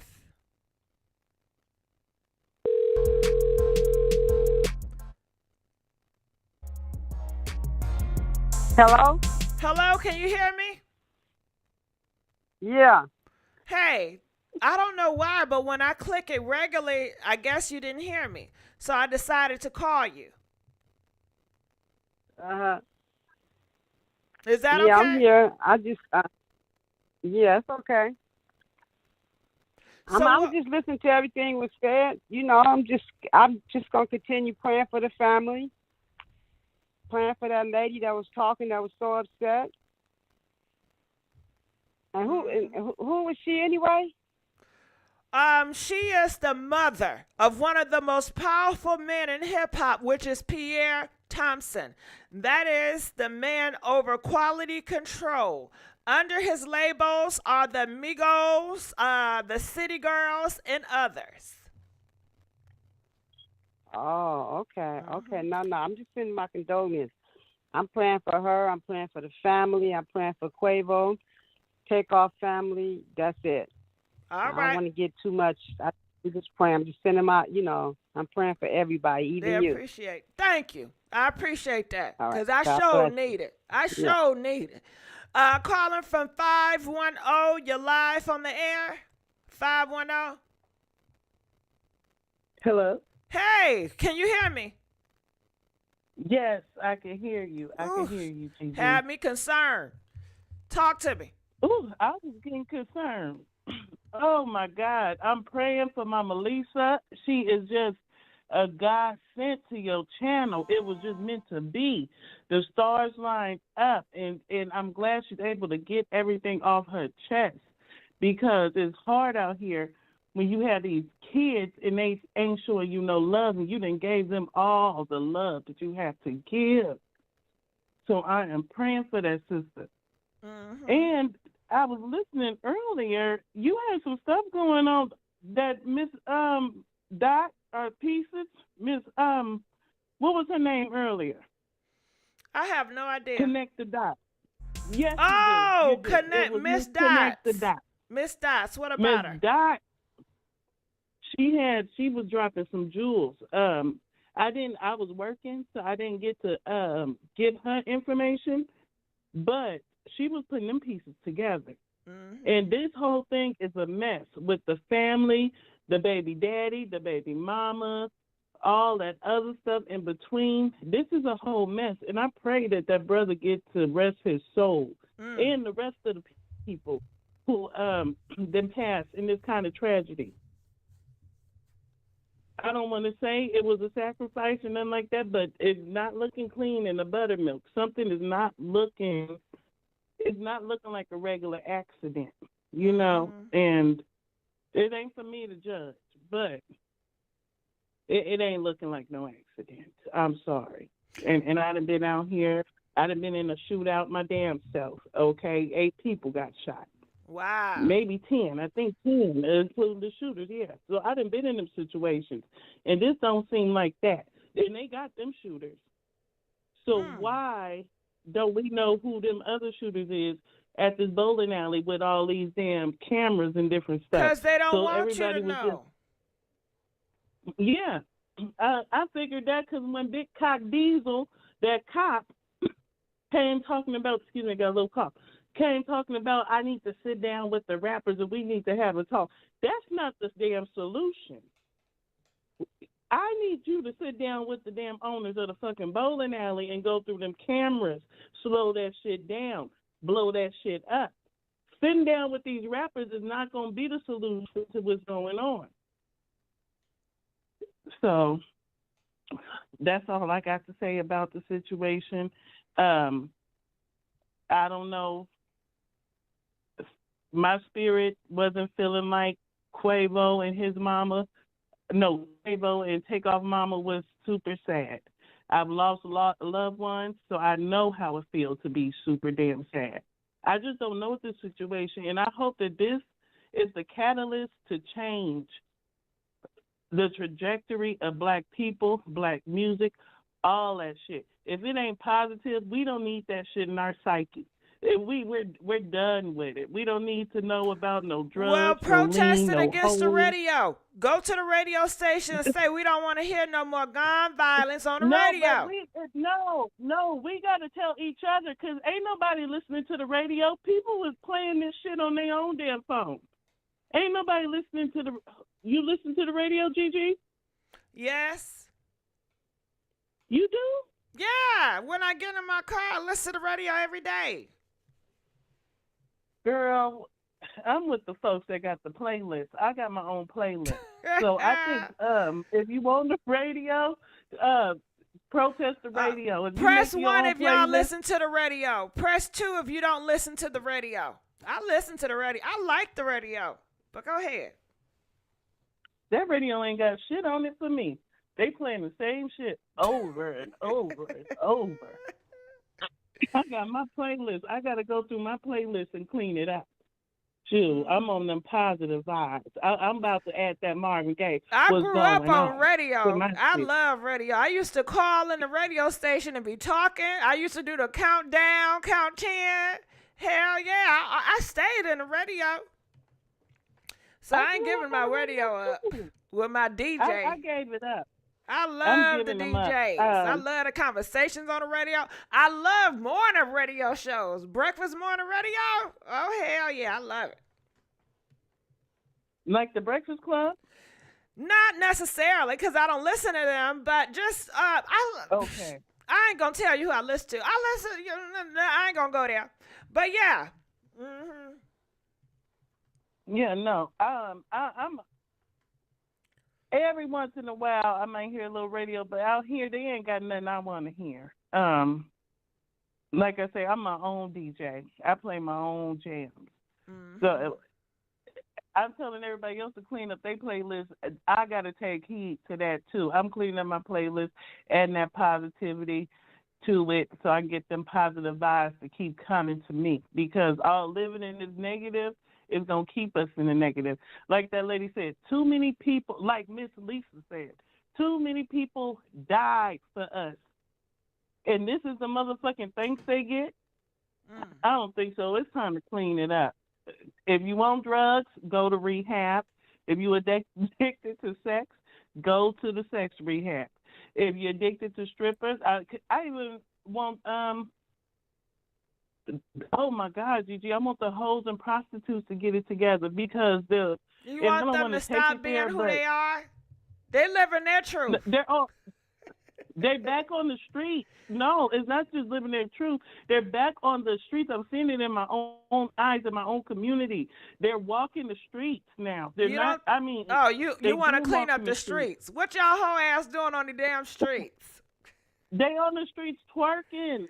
Hell no. And the kids is getting out of school. That's pollution. This is my community. Nah. Yeah. Y'all need to get y'all asses off the street. Get off the street. Get off the street. Get a program. Yeah, get on OnlyFans and shake your ass. Tell them to get on OnlyFans. Yeah. Keep it in the house. We don't want to see that. One night. I don't want to see it in my neighborhood. Well, it's in mine. and it's a problem for me because I don't want to be Well, driving up protest the them damn street. sluts. Protest. Can you think you can have a conversation with the sluts and say, hey, can y'all stop doing what y'all doing? Okay. I would have to go in and really just talk to them and have a conversation and then bring resources with me because I just can't talk and tell them what they should do with this and that. No, because I'm not living their life. I don't have to pay their bills. I don't have to raise their children. So I'm not hating on these hoes, but they're young.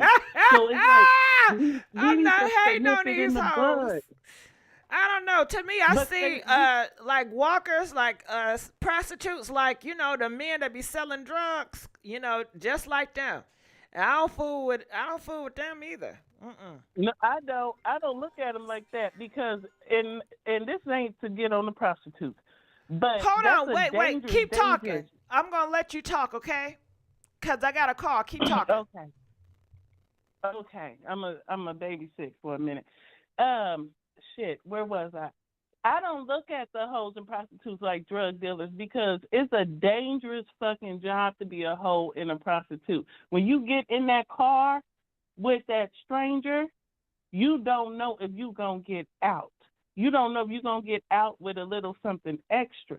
So no, at least the drug dealers, yeah, they risking getting robbed or whatever, but that's if they a high key drug dealer. If you're a low key drug dealer, just serve your people and move on.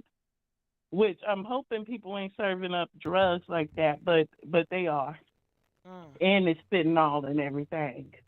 So y'all, if you on drugs, please watch out for that fentanyl. But no, Oh yeah, they taking getting it. people out. That's the era right now, the fentanyl era. And I heard about that. They say they putting it in some of everything. They putting it in everything. And it's taking people out. So I'm just saying this to say we got to clean it up, and it's up to us to police ourselves. We got to look at the man. Well, in the you mirror. know what? I'm calling White Daddy. I don't know about you, but I'm not. Ooh, you know what? Somebody forgot to call me today. Ooh, I got to call that manager. Remember over the weekend, I told you guys that I had 2 cops. They called the cops on me. They owe me a big something. But I appreciate you. I'm going to let you go. I got another call coming in. Please like and share, okay? All right, I'm going to let you go. All right, we got another call. I have to make this call out. I'm going to call Lisa. She has something that she has to say to all of y'all, okay? So I want you guys to listen good and listen clear.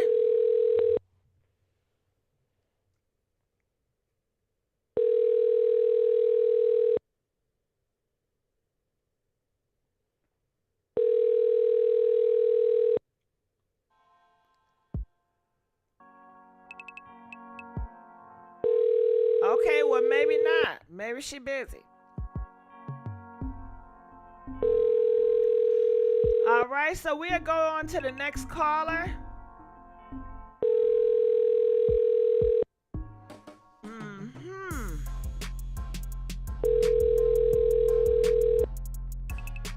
All right, we're going to the next caller.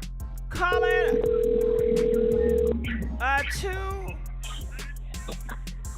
214. Oh shit, she clicked on me. Yeah. How you doing? I'm okay. How are you? I'm doing okay. What's your thoughts? That's good.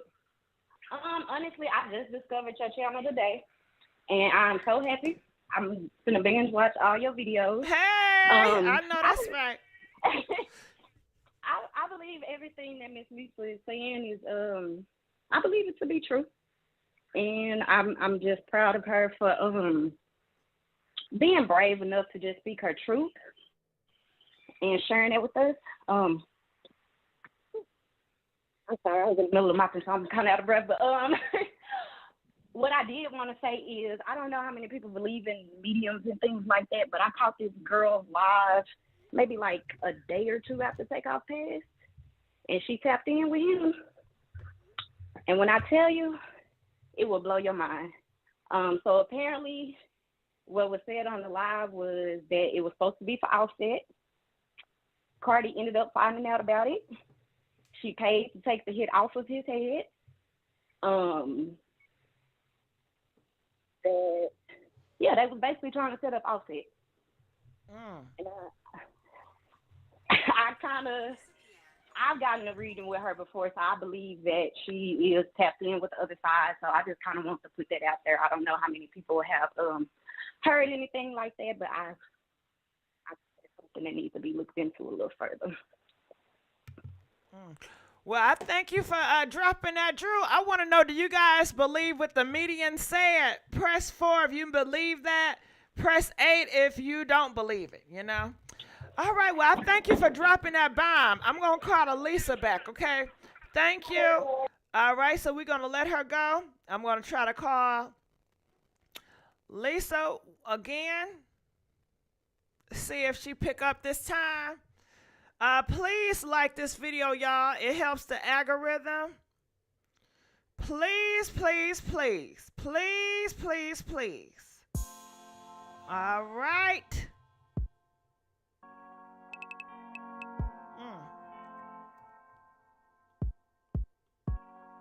Hello? Can you hear me? I don't understand why I couldn't hear nothing. It says call failed. Hello?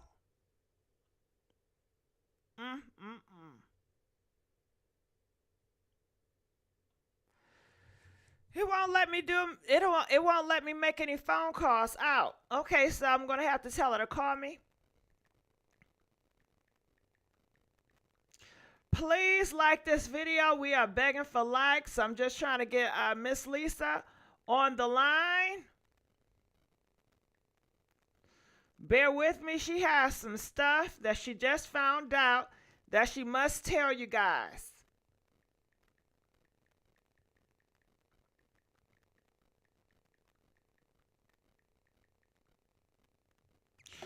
All right, so please, please, please like this video. I'm going to look in the comment section. How about that? Okay, what 888 means, I have no idea what that means. I couldn't tell you. I'm just waiting on her phone call. All them dollars out there. Ben said that this was Cardi. That's why she won all those lawsuits. Ooh, ain't that creepy? Watch what I say. Quavo, QC, Offset, blow up after this. Trust me. Watch the elevate. And you show right, because y'all been talking about Cardi B. Y'all say, you know what? Cardi B records haven't been doing good lately. That's what y'all say. So we have to see. Calling from 323. Is this Lisa? It is. I was trying to go to bed, but let me say this to that 4-4 queen. She just got down for her crown. She is the truth on maximum. She is the truth. Now, I ain't going to get off into everything she said because I don't know the business. I don't know the business. But one thing, when she was talking about, because this is my issue, I called into your show to make sure that I could offer my condolences to the mother of Takeoff. Then after I got off the phone with you, I felt stupid as a motherfucker. I ain't want to tell y'all that shit because I've never seen a mother looking at her son's casket and she got a big ass smile on her face. And I'm not trying to judge that sister. It's all over the tube. Everybody can see it. So I don't really know what's going on, but what I really called you back for was because while I'm giving all these condolences, real talk, the only one that I really saw grieving sincerely, Takeoff was Offset. And I've heard, I went there, that he over and over was trying to hug Quavo. But Quavo didn't want to hug Offset. Like Offset done did something to him. Listen, man, let me be quiet, man. I'll Go make ahead, people quiet. say it. Fuck that shit, nigga. You took your nephew to a spot you know you shouldn't have took him to. Then you was on at 2:30 in the morning talking shit about a basketball game and making threats, nigga. You are so fake and so fraudulent. I'm not accusing you of anything. I'm I'm I'm just telling. I'm just saying this. Everything done in the dark come to the light. And those who sacrifice will be sacrificed because you're not going to get away with a damn thing. Anybody who doing it. Your number going to come. And y'all need to be careful. Y'all need to be careful. But that sister 404, ATL though, she might have got down for her crown. Because I don't be looking at people on Instagram and keeping up with folks. I don't do that. Pierre got that business. That's his business. The only reason why I got something to say is because I woke up to Auntie Takeoff dead. And I said it, and I said it. He was the amigo. I pray for all of them, but he was the amigo that God had me interceding for. But when they started doing so much shit to me since I've been back here, I ain't hardly been able to pray for nobody. You know, I had to start praying for myself.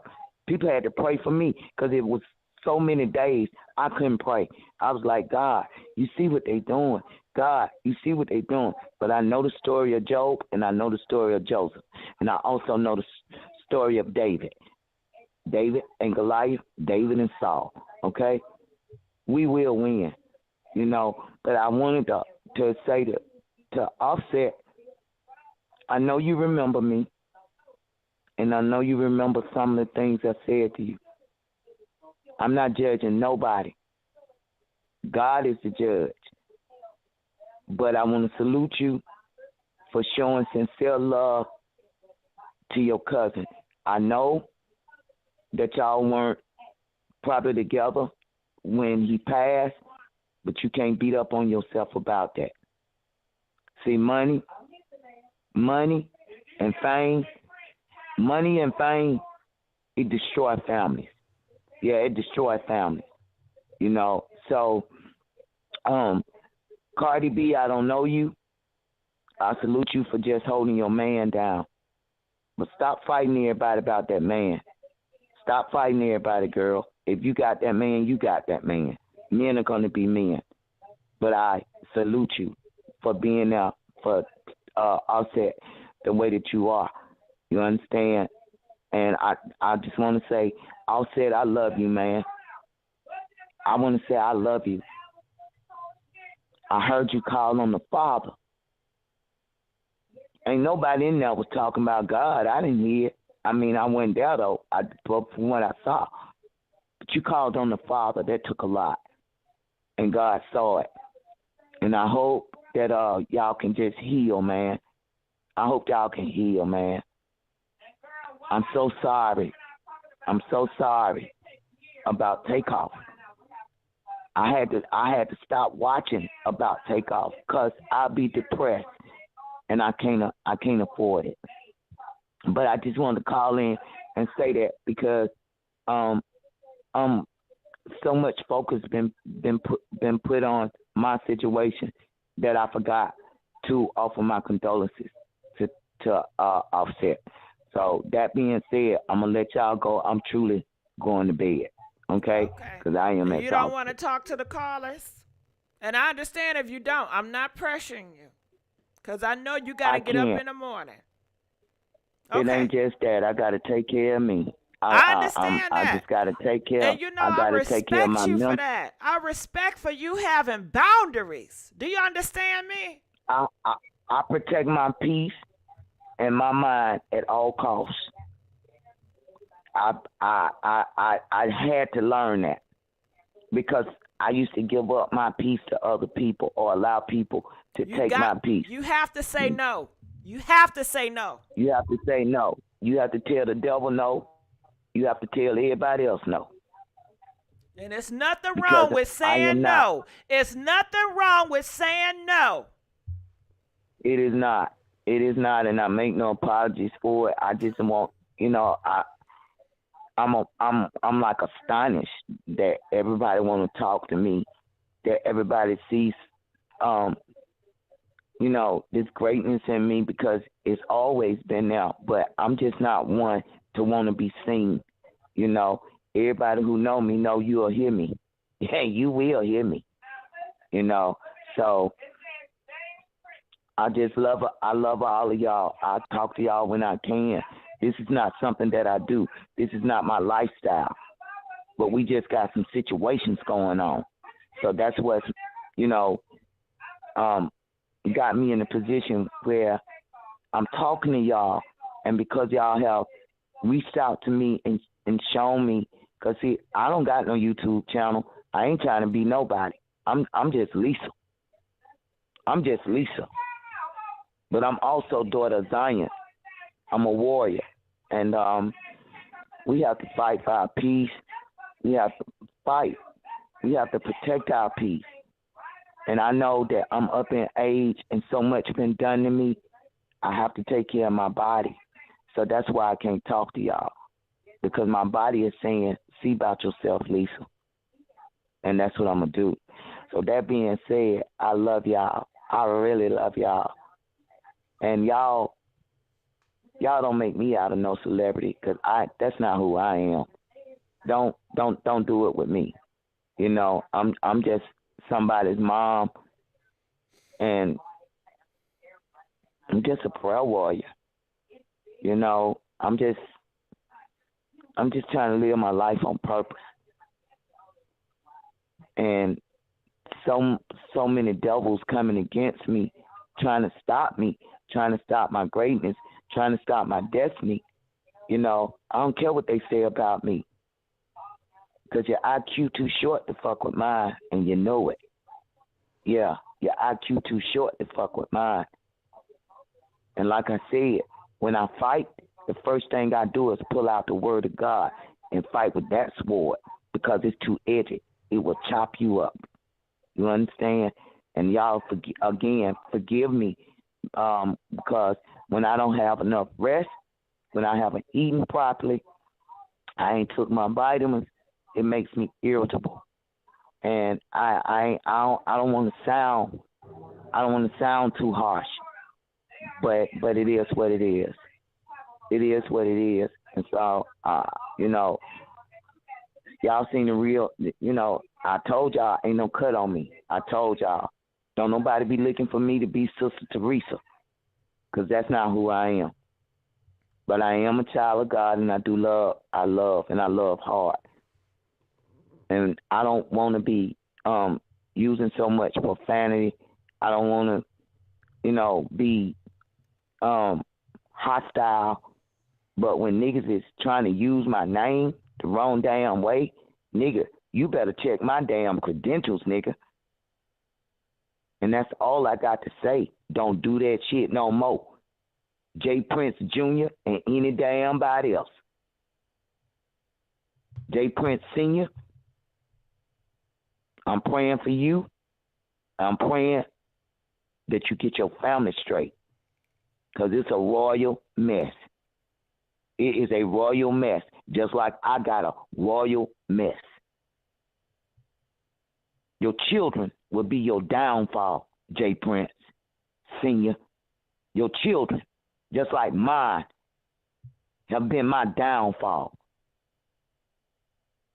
So, that being said, good night, y'all. I love y'all. I got to go get in the tub, and I ain't going to Whitney Houston, okay? All But I right. got to get in the tub, and I got to get some rest. And everybody have a blessed, stress-free, peaceful night, and very progressive, productive, prosperous rest of the week. In Jesus' name, holla. Holla! Shout out, shout out. All right, we're going to let you go. Shout out, shout out. You know what? Holla! That remind me of Frankie. Oh, my God. I don't know if you guys know who Frankie is. That's Keisha Cole's mama. When I didn't know that lady, but when I tell you I love her spirit, do you hear me? Frankie, girl, baby, I love me some Frankie. And that's on everything. Cold, man down in this bitch for real. Rest in peace, you Frankie. Rest in peace. All right, so let's go on to the next caller. Caller from 111. You're live on the air. 111. Okay, we're going to go on to the next caller because I don't hear 111. Calling from 523. Hey, Gigi, it's me again. I know it is. I see that Mexican number. No, but I heard what Miss Lisa said, and y'all heard it for yourself. For those who probably said, well, she's wrong, whatever. She said out her own mouth that Jay Prince Jr. she felt the one that did something also to take off. Not just myself, but if I heard that correctly, Gigi, she did say, because basically it's funny how the father. I didn't know if I heard that. I heard that she wanted Prince Jr. When you run this tape back, when you run your live back. I heard that she wanted Jay Prince Jr. to stop telling lies about her. That too. But she also, when you hear back, and you could correct me if I'm wrong, but she said, I heard her say, and people in the chat, if y'all heard what she said. Allegedly, that's correct. We want to always say allegedly for legality reasons. But I will say allegedly. Hold on, wait. She gonna correct you herself. Lisa? Okay. Sweetie, let me correct you. Please get it right. That is not what I said. Okay, I'm Please sorry. get it right. That is not. I'm not mad at you. I'm just doing some straightening. I'm sorry. I apologize. Please, y'all. 90 Lisa seconds. Is no motherfucking damn nonsense. And I don't want y'all to see. I heard what you said incorrectly. Just let her talk. Hold on. Let me put you on. Sweetie, please, cause I go gorilla, baby. I don't want you. We don't want you. Go ahead, I don't Lisa. want y'all You got to see it. that side. Please stop putting words in my fucking mouth, cause I ain't gonna have that shit. Nobody. I ain't gonna have that shit. 60 seconds. You'll wish that I never came on this show because there's a side to me that I don't want to fucking see. I've had to fight my entire fucking life. I'm fighting for my name. I'm fighting for my freedom. I'm fighting for my health. I'm fighting just to stay alive. And I ain't got time for bullshit. And don't put me in that bullshit. Now, why I called back, because Miss Dot, I heard her name. Miss Dot, I gotta meet you, girl. Miss Dot, if you around, if Miss Dot, if you around, do you mind if I call you Miss Dot on here, or do you want to call in? 10 seconds. Would you like that, Lisa? Or next time? Yes. Okay.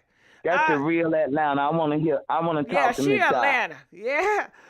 Lisa, if you're out there, let me know if it's okay to call you. I have to have your permission. I don't do stuff without people's permission. Call me. Okay, she said yes, ma'am. Okay, hold on. You know what? I can't even do it now because they didn't close the thing down. They didn't close it down. But I can try to have her on the phone. Lisa? Okay, Lisa gone too. Okay, well, maybe next time we'll do that. We have Dot on the line, and we have Miss Lisa on the line, and we have an Atlanta panel, and we can do some hot gossip with some celebrities, whatever y'all want to talk about. Would you guys like that? A panel with Miss Dot and Lisa. How about that? Press 1 if you feel like that would be great. All right, so let's go on to the next caller. The phone lines are locked. Nobody can't get in anymore. I'm going to go back to 523. If we can, hello, 523. I think she hung up. I was coming back to 523, but she hung up. Calling from 850. You're live on the air. Hello, how you doing? I'm doing pretty good. What's your thoughts about this? Good. My thoughts is, y'all, we can't let Takeoff die, his death be in vain. We got to learn something from this. We got to learn something from this. We all can't be walking around with a target on our back being blind. Wake up. Wake up, my people. Wake up. I listened to Miss Lisa's whole phone call the whole 2 hours. That's the realest shit you'll ever hear. What she said on that phone yesterday was the realest shit you ever hear. I don't care if she ain't no preacher. I don't care if you want to call her crazy. It's the realest shit you ever hear in your life. What she told y'all yesterday, I listened to it yesterday. But it'll save your life. It'll save your life. Learn something from Takeoff. Learn something from, I don't care if you black, you white, you old, you woman, you a man. Learn something from it. He was the sacrifice. He was the sacrifice for them, but he also a sacrifice for us. To learn something from it. 28 years old. You know where he would have been? You know what he could do? Falling behind somebody? Not listening to his gut feeling. Something told him not to go. I guarantee you that.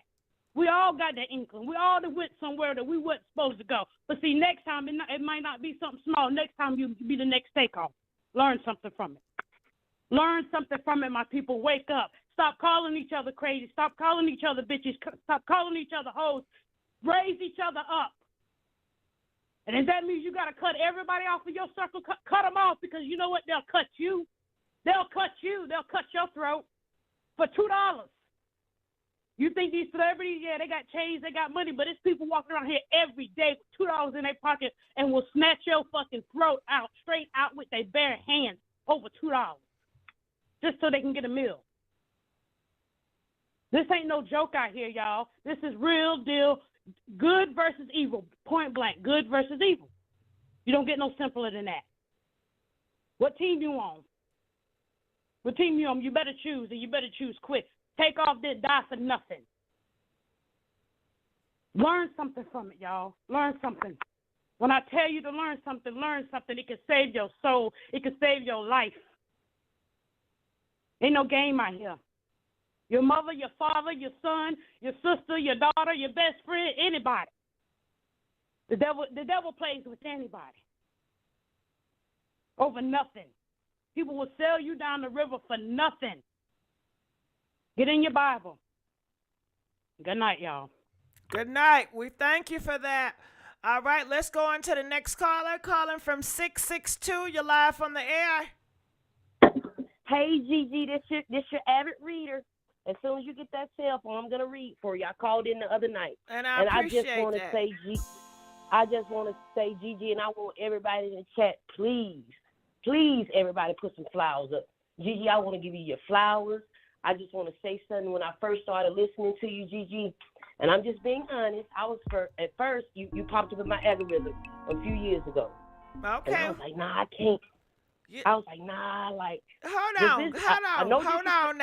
on, before y'all make this shit about me, okay? I appreciate it. It is about you, baby. No, I don't want it to make it about me. No. I hear what you're saying, 662, but you just respect my space. You understand? I do. What's your thoughts with everything with the Takeoff situation? And I thank you for giving me my flowers. Here's the thing, Gigi. Like, I've been missing it. I've been missing them, but I'm just so thankful I caught it. But I went back to the when Miss Lisa called in. I think it was the first day, and I just want to applaud you. I've never been so utterly proud that somebody like me, a little black girl, you gave her an opportunity to release when she was saying. You did not once interject. And you told her, like, hey, those are your feelings, and it's okay to. That's not verbatim, but that's what I felt. You told her, hey, that's okay. I'm not going to interrupt you. You gave her the floor. You received it. You didn't say an utter word, and I was just so proud of you. And I was proud of her as well for being able to articulate the best that she could. You know, like she just said a little while ago. You know, she don't want to use a lot of profanity.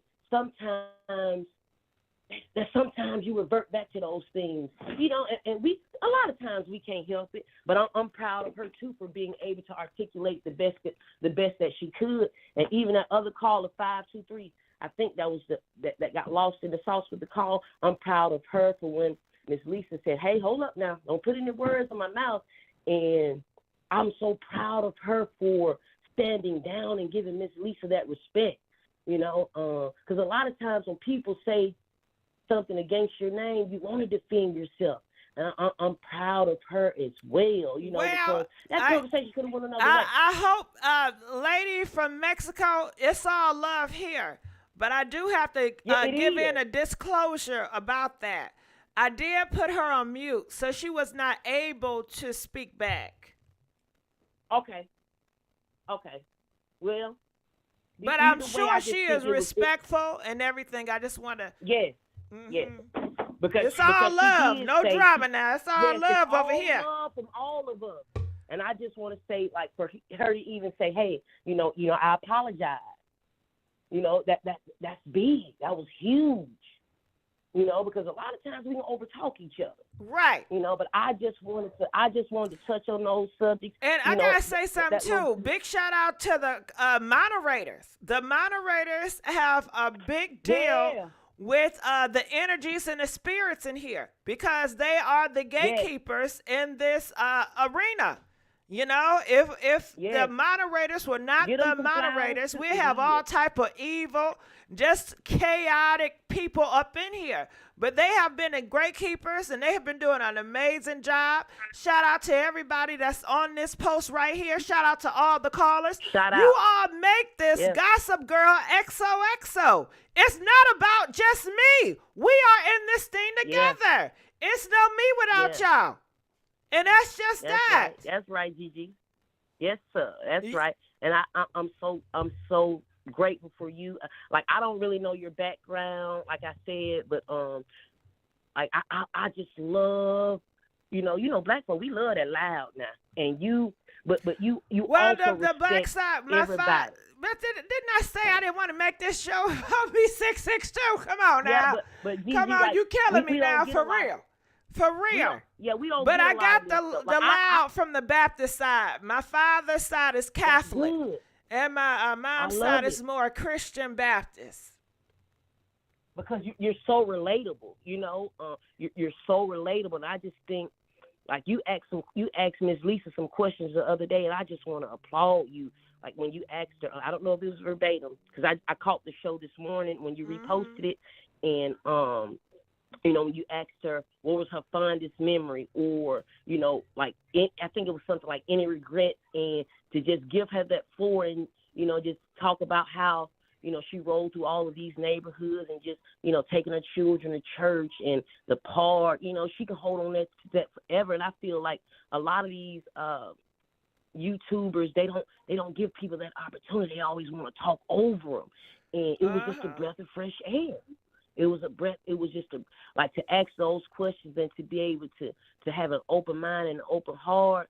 So I just want to say I applaud you. I do. And I just got on YouTube a little while ago, and I said I got to call in, and I just want, like, we appreciate you, you know. And I know you don't want to make it all about you, but sister, it is all about you. It's all about us. It's all about us. Yes, and like I said again, if it's not for y'all, I need y'all. I need y'all. Okay, you guys give me the confidence. You guys give me the strength. Sometimes I don't feel good and I'm down and out. I see negative shit, but you guys uplift me. So it's not just me. I promise you that. You guys help me in so many ways you have no idea. But please, let's keep it on the drama, okay? Yeah, but Gigi, you'll give us 4 hours. You know, and I, you know, we got to have a snack every 2 hours. You know what I mean? You'll give us 4 hours, and I just wanted to touch on that. And you know, it's awful what happened to Takeoff. It is. It's awful. And I followed Charleston White, and I saw Dewberry made a post as soon as, you know, I think it was a day or so after Takeoff got killed. Excuse me. He talked about how Takeoff was kept drinking out of an empty glass. And he talked about Takeoff not being there. Like, he wasn't in the room. His body was there, but he wasn't in the room. You know, and I really don't know, you know, I wasn't there. But that's something that Dewberry talked about, Charleston White buddy. Yeah, I don't even know who Charleston White is. I mean, I know who Charleston, because I'm supposed to be talking about him and Tasha K tomorrow sometime. Yeah. But yeah, we going to another circle, because I don't know who that other man you named. Yeah.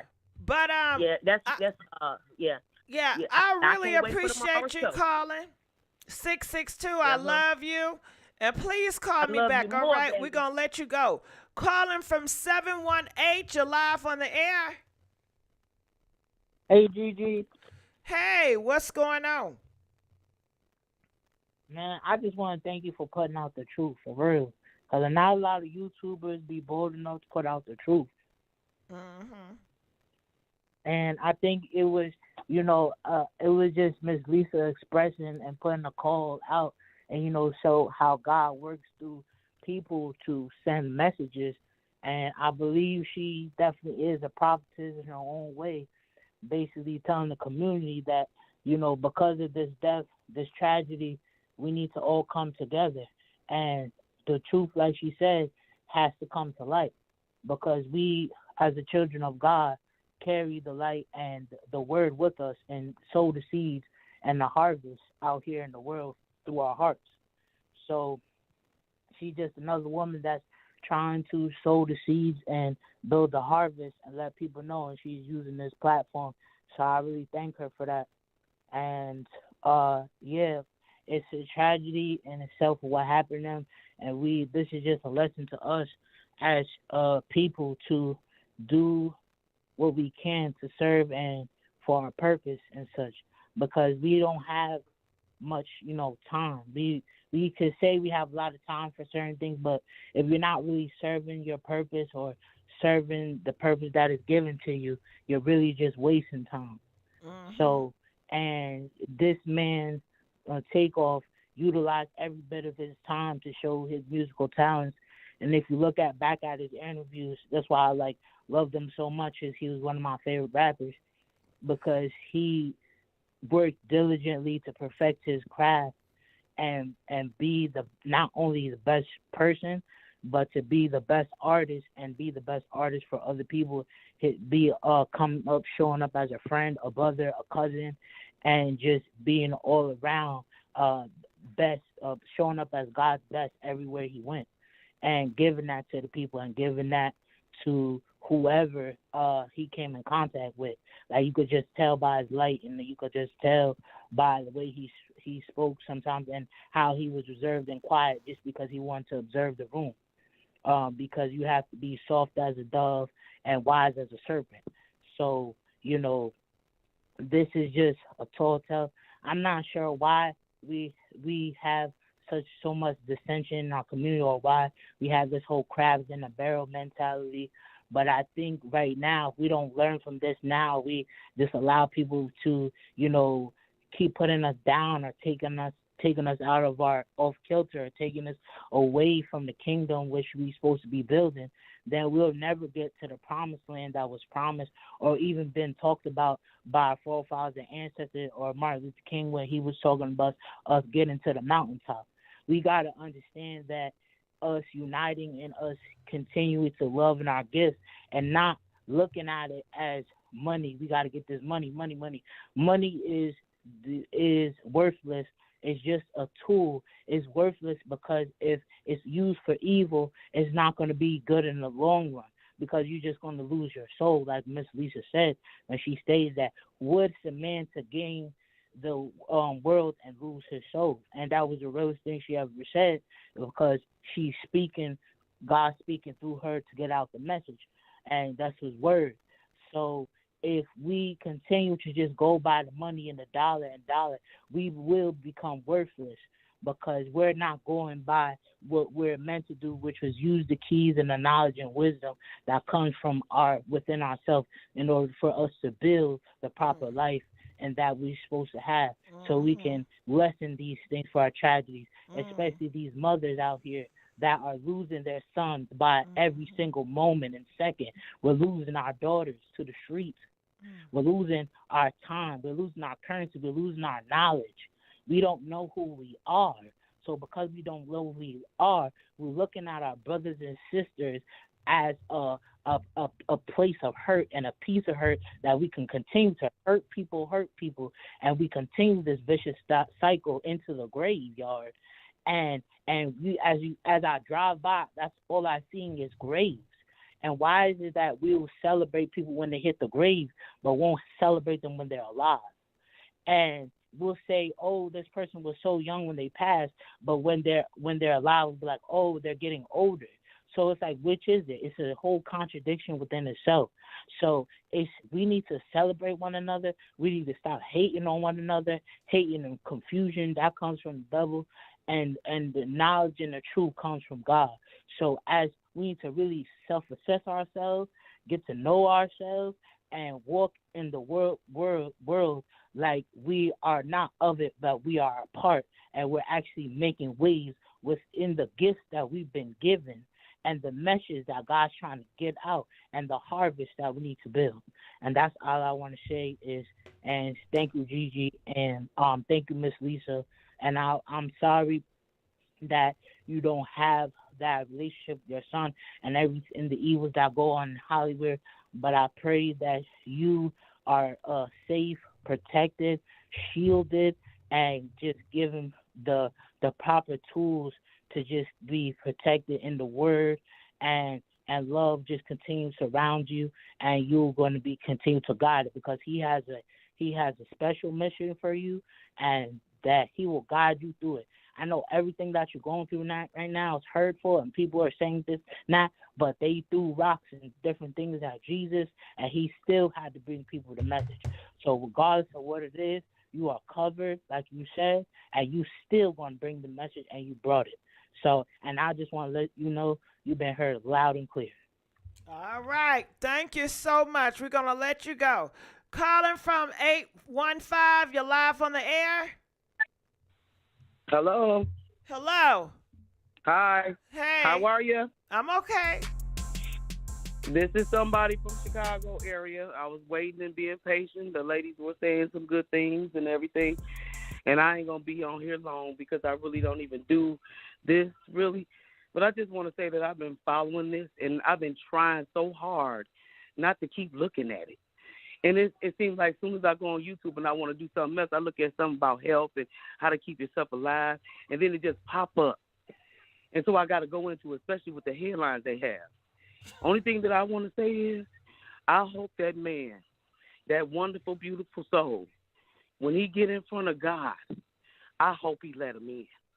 That's all I got to say, because we have to be baptized in a body of water and by the name of Jesus, in the name of Jesus Christ. And I hope that God passed him, because he said in the word, he said, I choose whom I please. So that means he would make exceptions for certain people.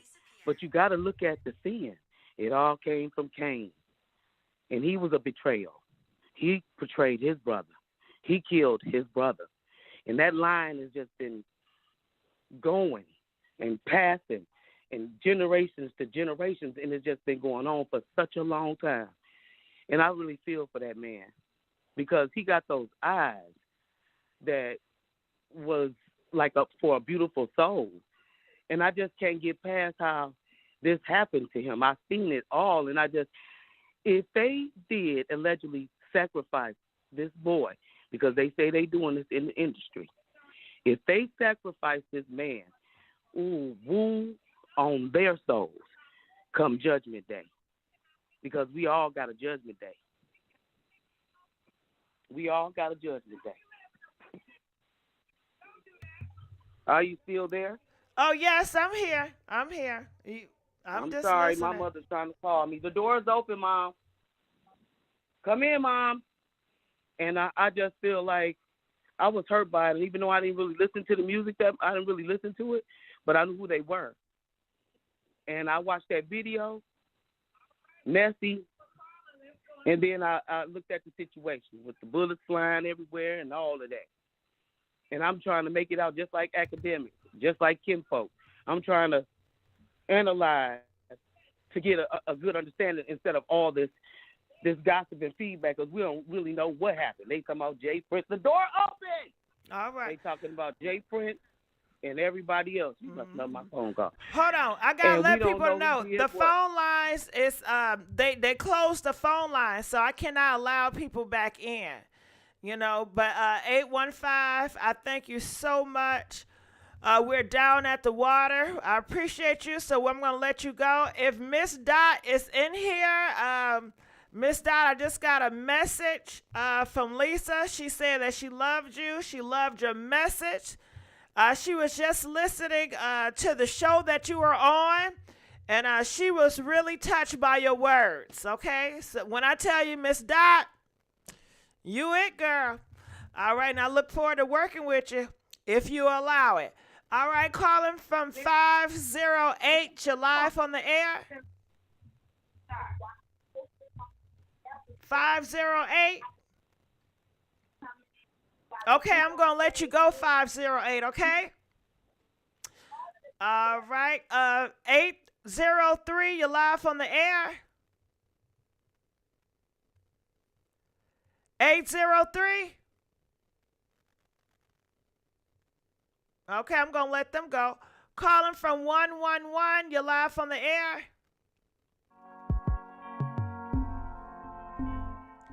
111. Hello? Hello. Hey, how you doing? I guess people be listening to the radio and they don't listen to the line, I guess. That's what I'm assuming. Can you hear me? Hello? Well, maybe the audio. Hello. Can you hear me? Hello. Can you hear me? Yes, I can. Yes. Okay, yeah. Okay. So hey, Gigi. Hey, Gigi, how are you? Good. I kind of wanna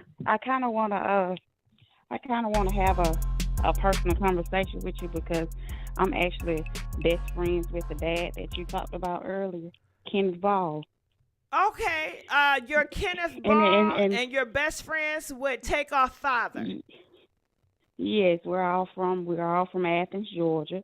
They're well, not thank from you for Lawrenceville. calling in. Yes, and I just wanted to, because I don't do the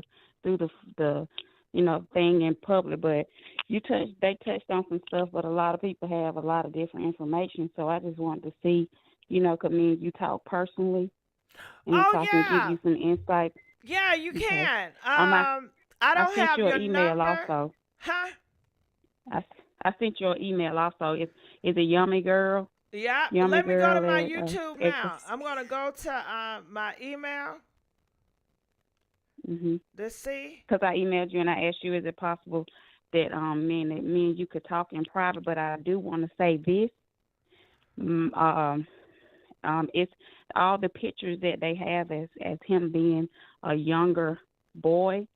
It's because they lived in Athens and then they went to Lawrenceville. So we got to look at the timing because he was here. Treat and Edna sent him to Kenneth because they couldn't do anything with him and they wanted his son to, when you're a teenager you start doing stuff or whatever. So he came to live with his father. They sent him to live with his father. So the relationship has already been, manipulated and some of her own family didn't even get a chance and they didn't speak to them about coming to the funeral. Like her, Edna, sister and nieces, a lot of them didn't get a chance to come. So when people love to get on and say this and go and say that, they don't even know the whole story because they were up Lawrenceville, but they're from Athens, Georgia. They're from Athens, Georgia. They're not from Lawrenceville. They just happened to migrate to Lawrenceville. And Kirstnick was here. His father was very active, but his father just got remarried. You know how things happen sometimes, and you have to look at the timing. He never even asked for anything. He's just a regular old man that work and try to stir his children in the right direction. And I'm gonna say this: he used to get money. His dad was very popular back in the day, and used to get money, and all the women loved him. I mean, that's how he got different children by different women. He changed from all that. And I'm a victim of a baby father that also have a lot of kids by a lot of women. And the first thing we do is we get mad at the dad, and so we start dogging the kid out. So, a lot of people, sometimes you have to fold your lips and not say anything because we're from Athens. We know the Athens people know. So the kids are reaching out because they didn't get a chance to know their brother because of these grown people situation. And as parents, sometimes we have to not say nothing about the dad and allow them the chance to get to know their father and let them be the judge of it. You understand what I'm saying? So, you know, I usually don't do this, but that's my best friend. And I know what happened. We went through the teenage thing together with Kenneth Ball. So, you know, it's a lot of different things, and a lot of people saying the kids, they know. So that stuff the kids putting out there, they feel it. They seen it. They heard it. So when people bashing the old kids, which is like they 20 and 21 now, all the kids around the same age, they had to live through that, and that shit is true. What they're expressing how they're feeling because they had to live that. They got torn away from a brother that they didn't even they couldn't even be around, couldn't talk to because it was always a ruckus because now you go through me, you don't go talk to nobody, blah blah blah blah blah. But that ain't how it works. And it's not right, and God not going to be pleased with it because sometimes God intervenes when we're doing the right thing, the wrong thing, and trying to be big, vindictive and selfish. Now, he's powerful now because sometimes he'll step in and say, okay, it's going like this. I'm going to show you who the man and who's in power. So sometimes people just have to, you never heard from Kenny because he don't do all that. But see, when our kids get grown, we can't stop them from telling them how we feel, how they feel. Them kids feeling how they felt, they hurt. The dad didn't only get stripped, they got stripped from it too because a lot of times other bitter baby mamas, they don't want you to be close. They'll tell them ain't your siblings and blah, blah, blah, blah. Okay, and that's what I was saying earlier. I'm sorry to interrupt you. That's okay. The son, Kenneth's son and daughter, do you know them?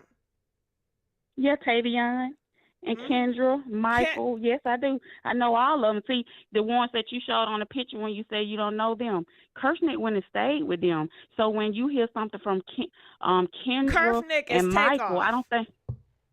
Yeah, Kirshnick is Takeoff. So Kendra and Michael, I don't know them Michael, I don't get on there, but I don't know.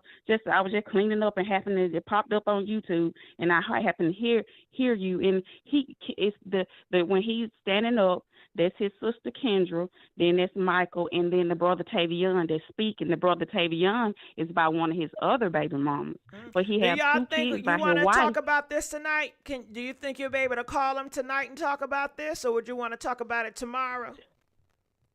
Do I want to do what? Say it again. Would you like to talk about it with them tonight or tomorrow? We can set up tomorrow, or we can pre-record tonight. Yeah, we can talk about it tomorrow. But I do also want you to still reply to the email so we can connect. But I'm doing it now. Now, do you want this to be pre-recorded or do you want this to be live? We can do it. Don't matter. However you want to. Okay. All right. Go ahead. Keep talking. I'm sorry. I'm replying to you now. Okay. And it's just so hurtful because the backstory is my friend is not going to have any closure. He's not going to have any closure because he didn't get a chance to talk to Kirshnick. But Kirshnick actually, the mama Tree, reached out a couple of months ago and asked Kenneth, what is your phone number? Because your son want to talk to you. But he never got a chance to call and talk to him. This happens all the time. And so it's just one of those things like I feel for my friend because my kids didn't have closure because my kid's grandmother, my kid's father, he killed himself. So the mother was so bitter and this and that. She went and buried him and then let the kids go see him before she dressed them. And my kids are 28, 20. They grown now. But they always come to me and say, Mom, I feel like we ain't had no closure. How you think it'll be if he was alive, this and that? And it eats me up because my kids didn't have any closure because you got grown people, the mothers and sisters and brothers intervene. They ain't worried about the kids. Kids be suffering and we don't even know it because we just thinking about ourselves and how a fucking man hurted us and blah blah blah. He got up. No, we got to stop doing that. We got to stop. And he stayed behind the scene for a reason because he don't care nothing about the attention. He don't care nothing about her. He work a 9 to 5 job just like everybody else, just simple man, and was just hoping that he can. And he told me, he said this to me. He said, when I seen my son talk more, because his daddy is him. The way he's is, that's how his daddy is. Laid back, sit back in the scene, don't say nothing, quiet. They treated my friend like shit at the funeral. He did get a chance to go, but nobody called him and told him, hey, your son been killed. He called me to call my friend, which is some kin to treat his mother and them, to ask what's going on. You know how that made me feel on that Monday? Well, he had to call me because me and one of their cousins' best friends called him and let's see, so I could see what's going on. Nobody called him. Nobody still ain't called him. So his mama bust out and started crying. They gave so much grief going into the funeral. They could barely get in. They gave him trouble. She bust out and started crying because it hurted her so bad how they were treated. It always, guys, it always two sides to the story, and people thinking he out after money. No. Nah, you can tell that. I never thought he was after money because you never heard him. He could be doing videos, interviews in the past, reality TV, you name it. No, we train our children like that sometimes. We forget about them. And when you start just bad-mouthing man, so let me go back to what he told me. He said his son gave an interview and said, no, don't give me my flower while I'm living, blah, blah, blah. My friend told his dad, Kenny, he said, I felt like me and my son were going to talk this year because he was opening up more. He started to just like blossom. He said, me and my son, we're going to talk. So, I just had to get on here, and I don't usually do this, but I got some more stuff I want to tell you. But people have to stop being so judgmental because a parent can make stuff bad. They make stuff bad in marriages when you grown as hell and you married to somebody. They make it hard for the wife, and that's a lot of reason why a lot of marriages fail. Because your mama will get in and destroy things, and we gotta stop. All right, for people that don't know who this is, I'm gonna let you guys know. This is Takeoff Father's best friend. Okay, a lot of stuff that's been going on about Takeoff Father, bashing him on social media. Takeoff brothers and sisters was defending his name. I reported about it earlier. So this is Takeoff's father, which his name is Kenneth or Ken, best friend. Okay? Understand? Did I get that right? Yes. Okay. And do you want to put out a name, or what name do you like to go by? And if you want to be alias, that's totally fine too. I'll be alias because what people saying and how that family is on that side is true. So people don't even like to be bothered with messy people and how, they all, for themselves, and, how everybody can see, though, how they act. I mean, how everything coming out. Because one thing about it, the truth always will come out. We just hate it had to be like this. Because he never even said anything about them people, like, on the bad side. He never even went to social media.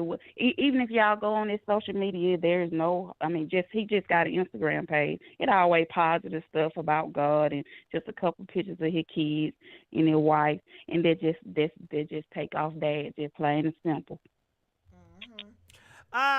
Everything Tammy said, who is the wife? Who is Takeoff? Who is Kenny Ball's wife? Everything, Tammy, is that what you mean? I'm not sure. She just said, can you explain that a little bit more? What I wanted to know was, did Kenneth just leave when Takeoff was in kindergarten? Was he trying to be in his son life, or no? He was very active, and I don't know, can I say this on live or whatever, but he was very active. He was a dope dealer back in the day. He took very good care of him. That was his father past life.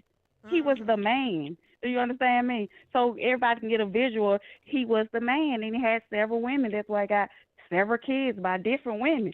So we can connect the dots on that level. Come on, Miss Doc. Where Miss Doc's at? Go ahead. I'm sorry. No, he didn't leave. He was active. And she got pregnant. They went together. They broke up. How we all sometimes do things. Shit just don't work. So then in the mix of him growing up, Kirsten had a gold grill when he was probably 8, 9, 10, something of that nature, because they want to get him a gold grill because the dope dealer back son. You understand what I'm saying? See, now I'm finna get real deep and start preaching. Like that's the backstory of it. When he got her pregnant and had Kirsten, she wasn't even the girlfriend then. He had another girlfriend, and she got pregnant by him.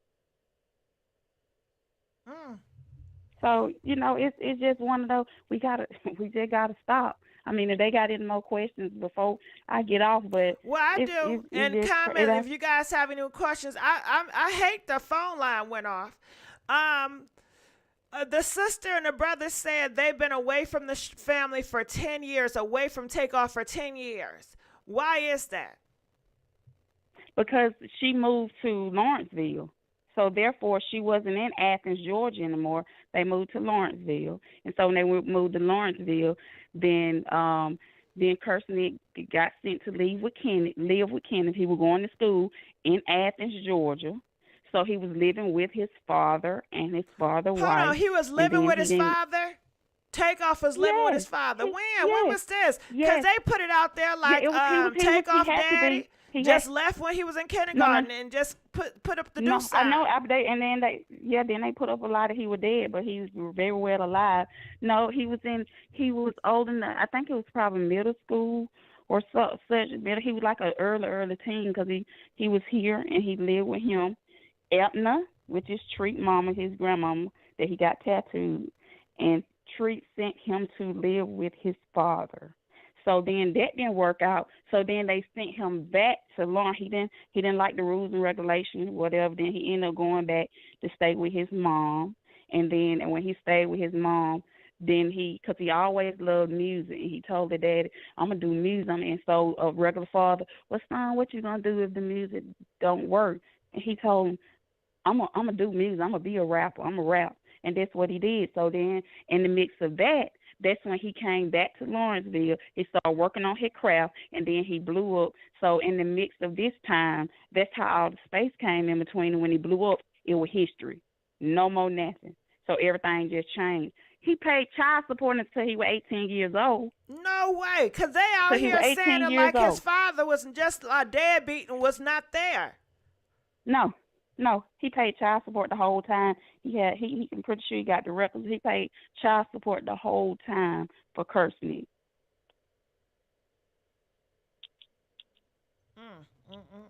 So why who was telling Takeoff you need to stay away from your father during a time when he was blowing up? Or was it Takeoff he just felt like, hey, I'm a celebrity, I don't need you? Well, in the mix of that, when you young and you get money, you blowing up, you really don't have time no more. I think all the damage probably was done when he was younger. You know how some women, that's what they do, tell their kids, didn't, because I was a victim of that. My mama used to tell me that sorry daddy, you a mother, he don't want to take you with your other family. Just some of that stuff, and then you young and you hear it, and I don't know that it affect him or not, but he definitely, his father had not. They say 10 years because that's how long it actually had been, because he was about 18, 17, around the time he blew up or whatever. So that's why they keep saying like this 10 years. And he conversated with him in between that time, but not a whole lot of conversation. You know what I'm saying? They said that did he ever spend time with Takeoff after Takeoff was famous? He didn't. He talked to him like he came when their grandmother. He has a grandmother that died. Kenneth attended the funeral, and they talked. They would talk then, and every blue moon they would talk. Occasionally, but the phone number would get withheld.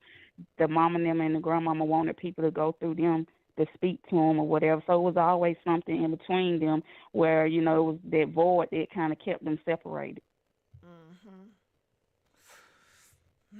I'm gonna look in here. Then he would get one phone number, and then next thing you know, the phone number changed. Then they don't have that number. They don't, she don't send the number or whatever. So it is, and it's sad because he has to deal with, he don't have that closure. You know what I'm saying? Somebody said that Takeoff in an interview stated that his father was a deadbeat dad. Well, that's what we tell our. That's what some women. We know. I'd have been in that situation. I've been mad because I had my babies young. I've done that too, but that don't mean it was true. It's because we can't produce. I look at it like this: when we have babies, I had my babies at young, teens. So when we have babies young and the baby daddy young, we both learning how to parent together. We don't know. We figuring it out as we go. So of course, when I got mad, that's the first thing I said.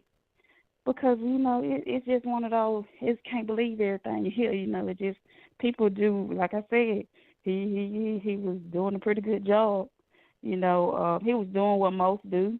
And like I said, and then when you pay child support, that means you paying. So I don't know what. And then when you don't have a rich dad, I don't know how people look at that thing. Because I struggled when I had my kids. First child, you're gonna struggle. You don't know. You don't just have babies and know what to do. We seen them active. You see if you look at the different timeline of the pictures that he put. I seen somebody put about the pictures. He just got younger pictures. Yeah, because then you got the picture with all three. Matter of fact, I want to say this: the picture that he did the interview, and he said he always have on that ring with him and his mama. It's the same picture that you got up on your site. She cropped him out and made the ring for him and left Kenneth off of it, but it was all three of them on the picture. Mm. And when kids get older, they don't want to stand up and take family portraits and stuff no more. So So did Kenneth, his takeoff father, did he always say things during the years, or what conversations did he say about his son? Yeah, he will always say, "I'm gonna wait on the Lord," and I would love to speak to my son. And I would tell him, "Just show up." I said, "Just show up where he at. Find out where he gonna be at." I said, "I'm pretty sure he ain't gonna turn you away." But he was so. It was just cause the same way he got treated now. Same way he got treated at the funeral. He sit outside at the very back. His name was at the very bottom of the obituary. Somebody want to say, but couldn't his dad have done more to be in his life? Not child support, but to have a real relationship with this kid. Well, he did. He was going on the weekends. He was going to pick him up on the weekends, just like the same thing the judge would do if you got custody. He was picking them up on the weekends, coming to stay with him sometimes. But when they get a certain age, they don't want to come no more, and it just happens. Kids get a certain age, and I don't want to go there no more. It's just it's normal family stuff. When you living in you ain't in a 2-parent household, things change. They've never been in a 2-parent household, so because they never was, they were never in a relationship where they ever lived together. Okay, and what else what does Kenneth say now? Kenneth, takeoff father, he's hearing all this, he's seeing this. How does he feel now? Well, he's hurt now. He called me today on his break, and he called me 2 times today, and he said, that he's hurt because he never got a chance. He didn't get a chance to tell his son how he really felt about him, and he never badmouthed his mama to him ever. But he hurt. How do you cope? And it's hurtful when you don't get any closure. So he coped with it the best way he can, and that's how I found out how he got treated at the funeral or whatever. Didn't get a chance to sit with the family. I think he told me he was like in the middle. He said, but it didn't bother him. He said he just came to pay respect to his son, and that's all that matters. But he's heard about it. He said so many people see him so much stuff, on YouTube, and they have people attacking his kids or whatever. And he said he don't even look at other people send him stuff, and so many people reach out to him for interviews and different things. And he said he see it all, but he's always been that strong person, and he just don't worry about it. He just went back to work today. He had been out here since it happened, so his first day back to work was today. Somebody in comment section, and when why? Go ahead. When you look at Kenneth, nobody never really seen him because they try to, it saves a lot when somebody just try to hide him and won't even say a real name. It was just Mr. Ball, but, you know, he's coping. Like, it's sad when you have to cope and you go through grief, but you got all the extra and people saying this stuff about you, and it's not true. You know what I'm saying? And So Takeoff he's did dealing have with his the best last of, name, huh? yeah, his name is Kenny Ball. He signed the birth certificate. Well, All that his let you know kids on something. their picture. Yeah, Kendra Ball, Michael Ball. Like, Now, I he seen sang. pictures of them together, like they were in a relationship. So was it love that Takeoff father loved his mom at one point? Well, see, I wouldn't be able to tell you, you know, you know, when you have baby with people, sometimes it don't mean that they love you. Just, you know, it happens. But like you said, you know, it's a family portrait. You know, people just don't do family portraits. They ain't into a person or try to, you know. And like I Okay. said, he's never bad. He's never dogged out or whatever in Did the they ever public to live people, together? and not from my understanding.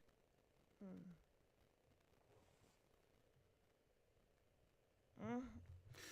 Okay, so I'm gonna look in here and send some comments. And anything else you wanted to add? They said asked her what about when he got grown? What kept him from traveling together? Did he buy his dad any gifts? Or did they celebrate any holidays like birthdays, Christmas?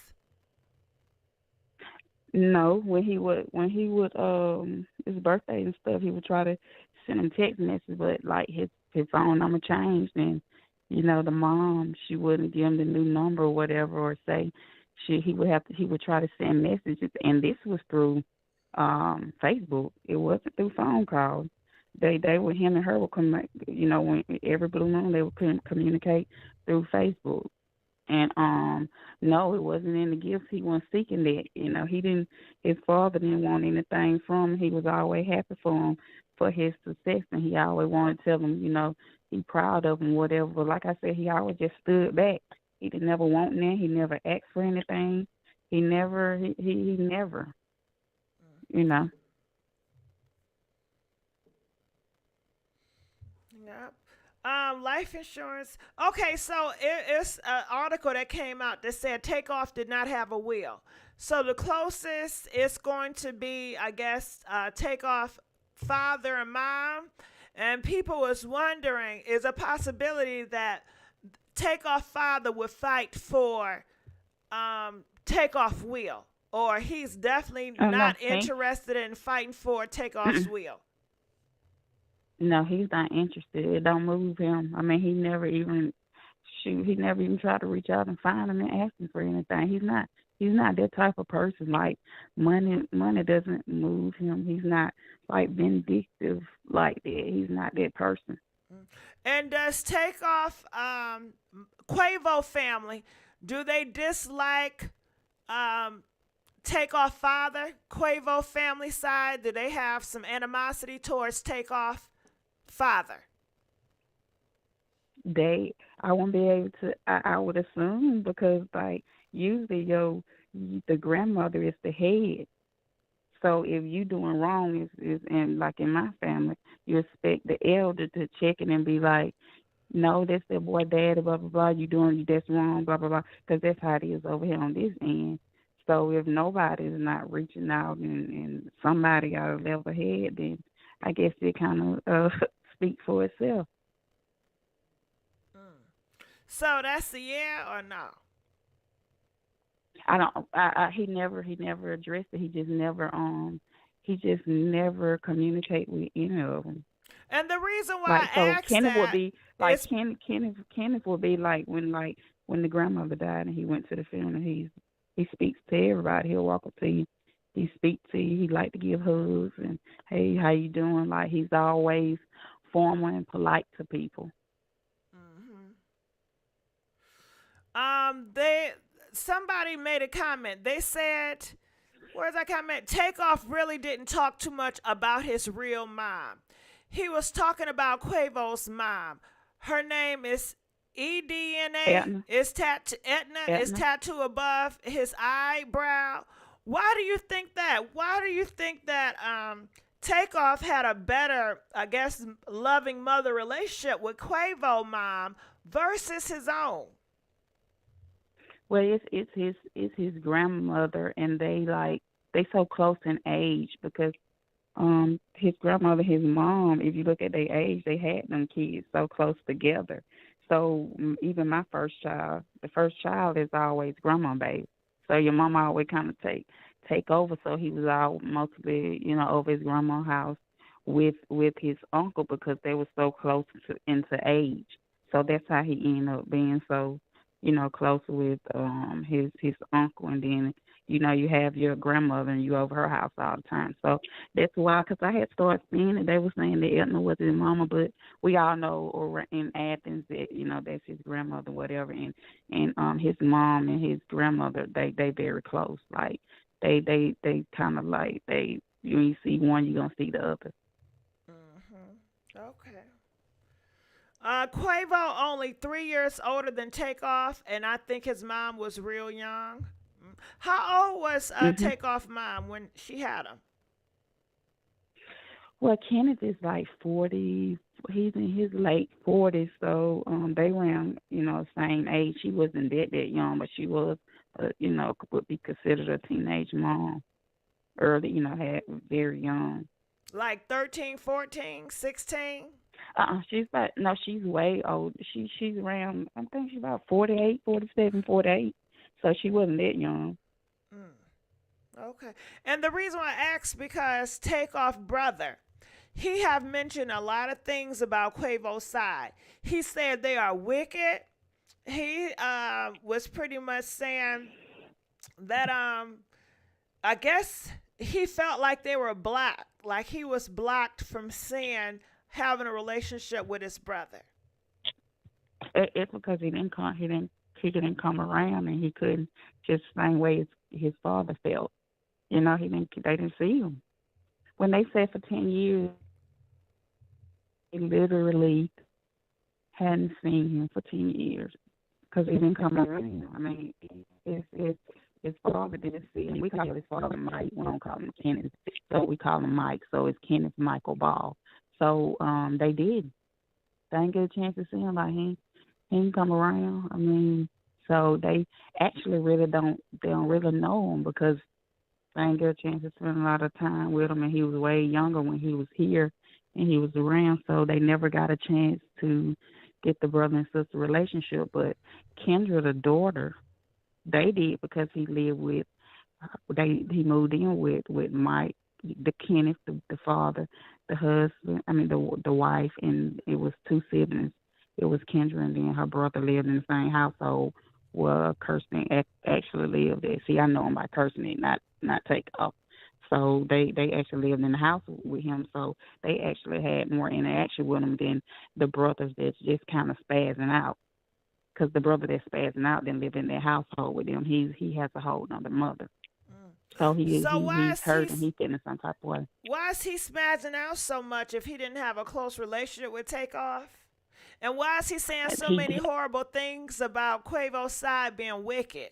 Who is he hearing this from? It's from Athens. I mean, people talk about it, and he actually been around it.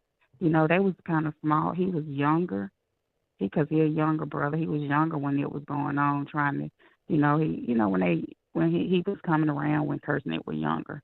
So not up until, a certain age. And when he got to, in his teens, he kind of stopped coming around. So then if you just seeing someone baby and it's supposed to be your sibling, then you do feel like you don't know him. And they were stripped from you because, of course, he probably heard his dad try to reach out, because the dad was that man that would try to bring the siblings together. Okay. Okay. So basically, the brother, all he was doing, it was hearing rumors in Athens, but he really don't have a personal experience to back it up. Now, well, see, I can't say it because I really went in their household and from your perspective. So me personally, from my perspective, we never got a chance to. We haven't seen him in so long. I mean, we haven't.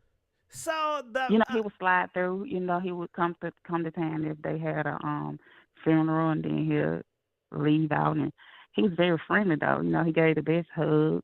He was a hugger like his father.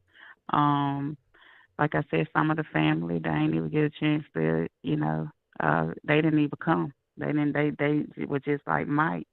They didn't. Then the family didn't reach out, tell them when the funeral arrangement's gonna be, and uh, yeah, some of the stuff I got to say for you, Gigi, but it goes deeper than how he really found out and how he got a chance to know what really happened to his son and different things. But it's a sad situation, especially for the kids. And then even if the kids grown, that don't mean anything. You know, we can sometimes brainwash our kids, and if we don't lead them the right way, then they're gonna be jacked up for whenever they get older and get into relationships. Because we got to teach them how to still be respectful and still do the right thing, even when our parents is not doing the right thing. Okay, so people are very, the father is very hurt how he found out about his son leaving this earth. He found out like we found out. My daughter ran downstairs and told me, Mom, Mike's son dead. Cause like I said, we know him by Mike. Mike's son dead. And at that point, we seen the picture. Um, we seen the picture with him, bleeding and Offset, not Offset. Everybody get that mixed up. Quavo picking him up, calling his name, and it was about 6 a.m. and I immediately, picked up the phone and called him. And so he didn't answer. And then when I called him and I said, Mike, is it true? And he was like, I don't know, man. He said, I don't know. He said, I don't know. And then he found out like we found out. I guess TMZ, my daughter seen on TMZ. And so then me and him got off the phone and he called me back and he said, can you, I ain't gonna call her name, can you call, she was one of my best friends, their first cousin. This is his grandmother, sister, daughter, me and her best friend. And he said, can you call her? He said, you still got her number? I said, yeah, I still got her number. He said, can you call her so I can just see what's going on? We called her on the three-way because he couldn't get the number. I gave him her number, so he couldn't get it together in his brain. He was just, rambling. And so I said, I'll tell you what, friend, I called on the three-way. I called on the three-way, and I called her name. I said, I got Mike on the phone. Is it all right? She said, sure. She said, we don't know now. We just heard they were saying that it were both of them, but it's just one of them. But, yeah, we heard that it would take off. He gone. I heard that they on a flight now. We don't know now. We in the same boat him. Ain't nobody called us. That's all we knew. Okay, and we know that because one of our aunts that live in Houston, that live in Texas or something, don't quote me, one of them, she said, that's how we found out. She was like, we in the same boat. Ain't nobody called. We don't know now. So that's how he was sitting around. After 2 or 3 days, he still didn't get a response. So he found out like how we found out when we hours of the morning on I guess TMZ was the first one to post. And then when he heard that, he immediately hung up the phone. And I said, Mike, are you there? And so I got off the phone with her and I told her thank you. And she was like, please share my number if he want to call and talk. And the grandmama Etna and his treat, which is his mama, this is their first cousin and Etna niece. And she said he can call me anytime. And so and I called him back and I told him, and they're making my heart flutter now. They're just thinking about, calling him, how he had to hear it. And he said, I'm okay.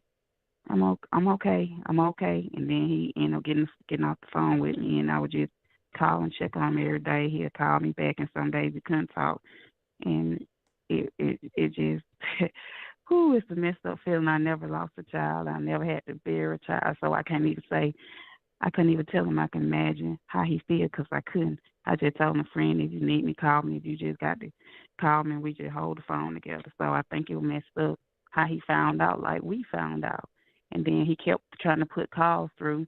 Nobody wouldn't even call him back, and nobody told him. And he was out here like we was out here just waiting. And then, like I said, I'm going to save some for you and to tell you how he really found out. And that's how he found out. And then he had to make other steps and jump through hoops. And that's how it went. Was that his first son? Was Takeoff his first child? Yes. That was his first child, his oldest child. And was this his first child that left this earth? Yeah, all of his other kids. He had 5, so that was the first one that left.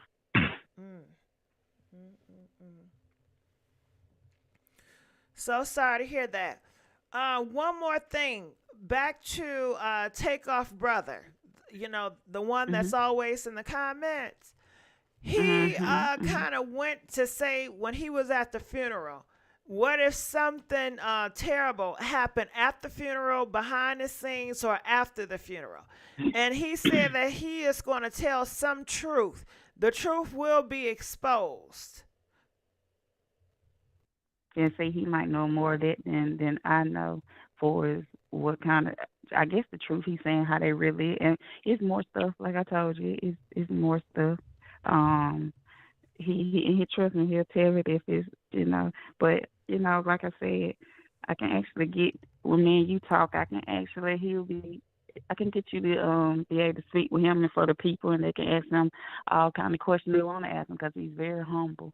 And if it wasn't so late, I would call him, but he has to be to work at 3 o'clock, so he go to bed probably about 7 or 8.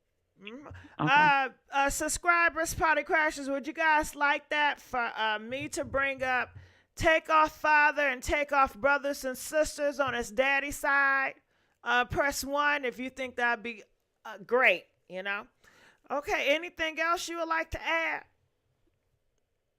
No, that'll be all, just coming and just telling, you know, me for is what I know. And like I said, can't badmouth the other side. It just, things happen sometimes in relationships, and it's just sad the kids is the ones that suffer behind it. Yeah, I believe his niece is in the comment section, and she said Kenneth will not talk. Really? Yeah, he'll talk, but he's just not going to talk about anybody. Okay. All right. Any other questions, you guys? All right. Well, I thank you so much for opening up that door, and we look forward to hearing Takeoff father's side, so they can express how they feel and what they've been going through, because they've been quiet and silent for so long.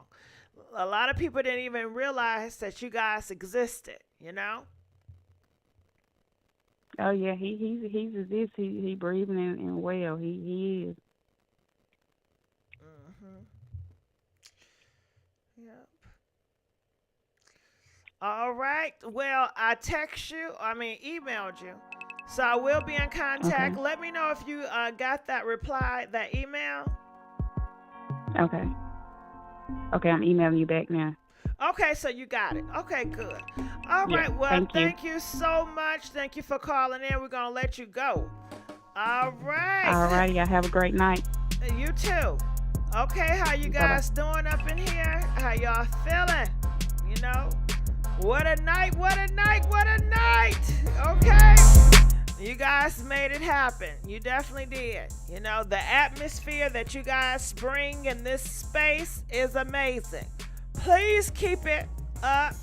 Please, moderators, please keep the gates, you know, be the gatekeepers. You guys know who to let in, who not.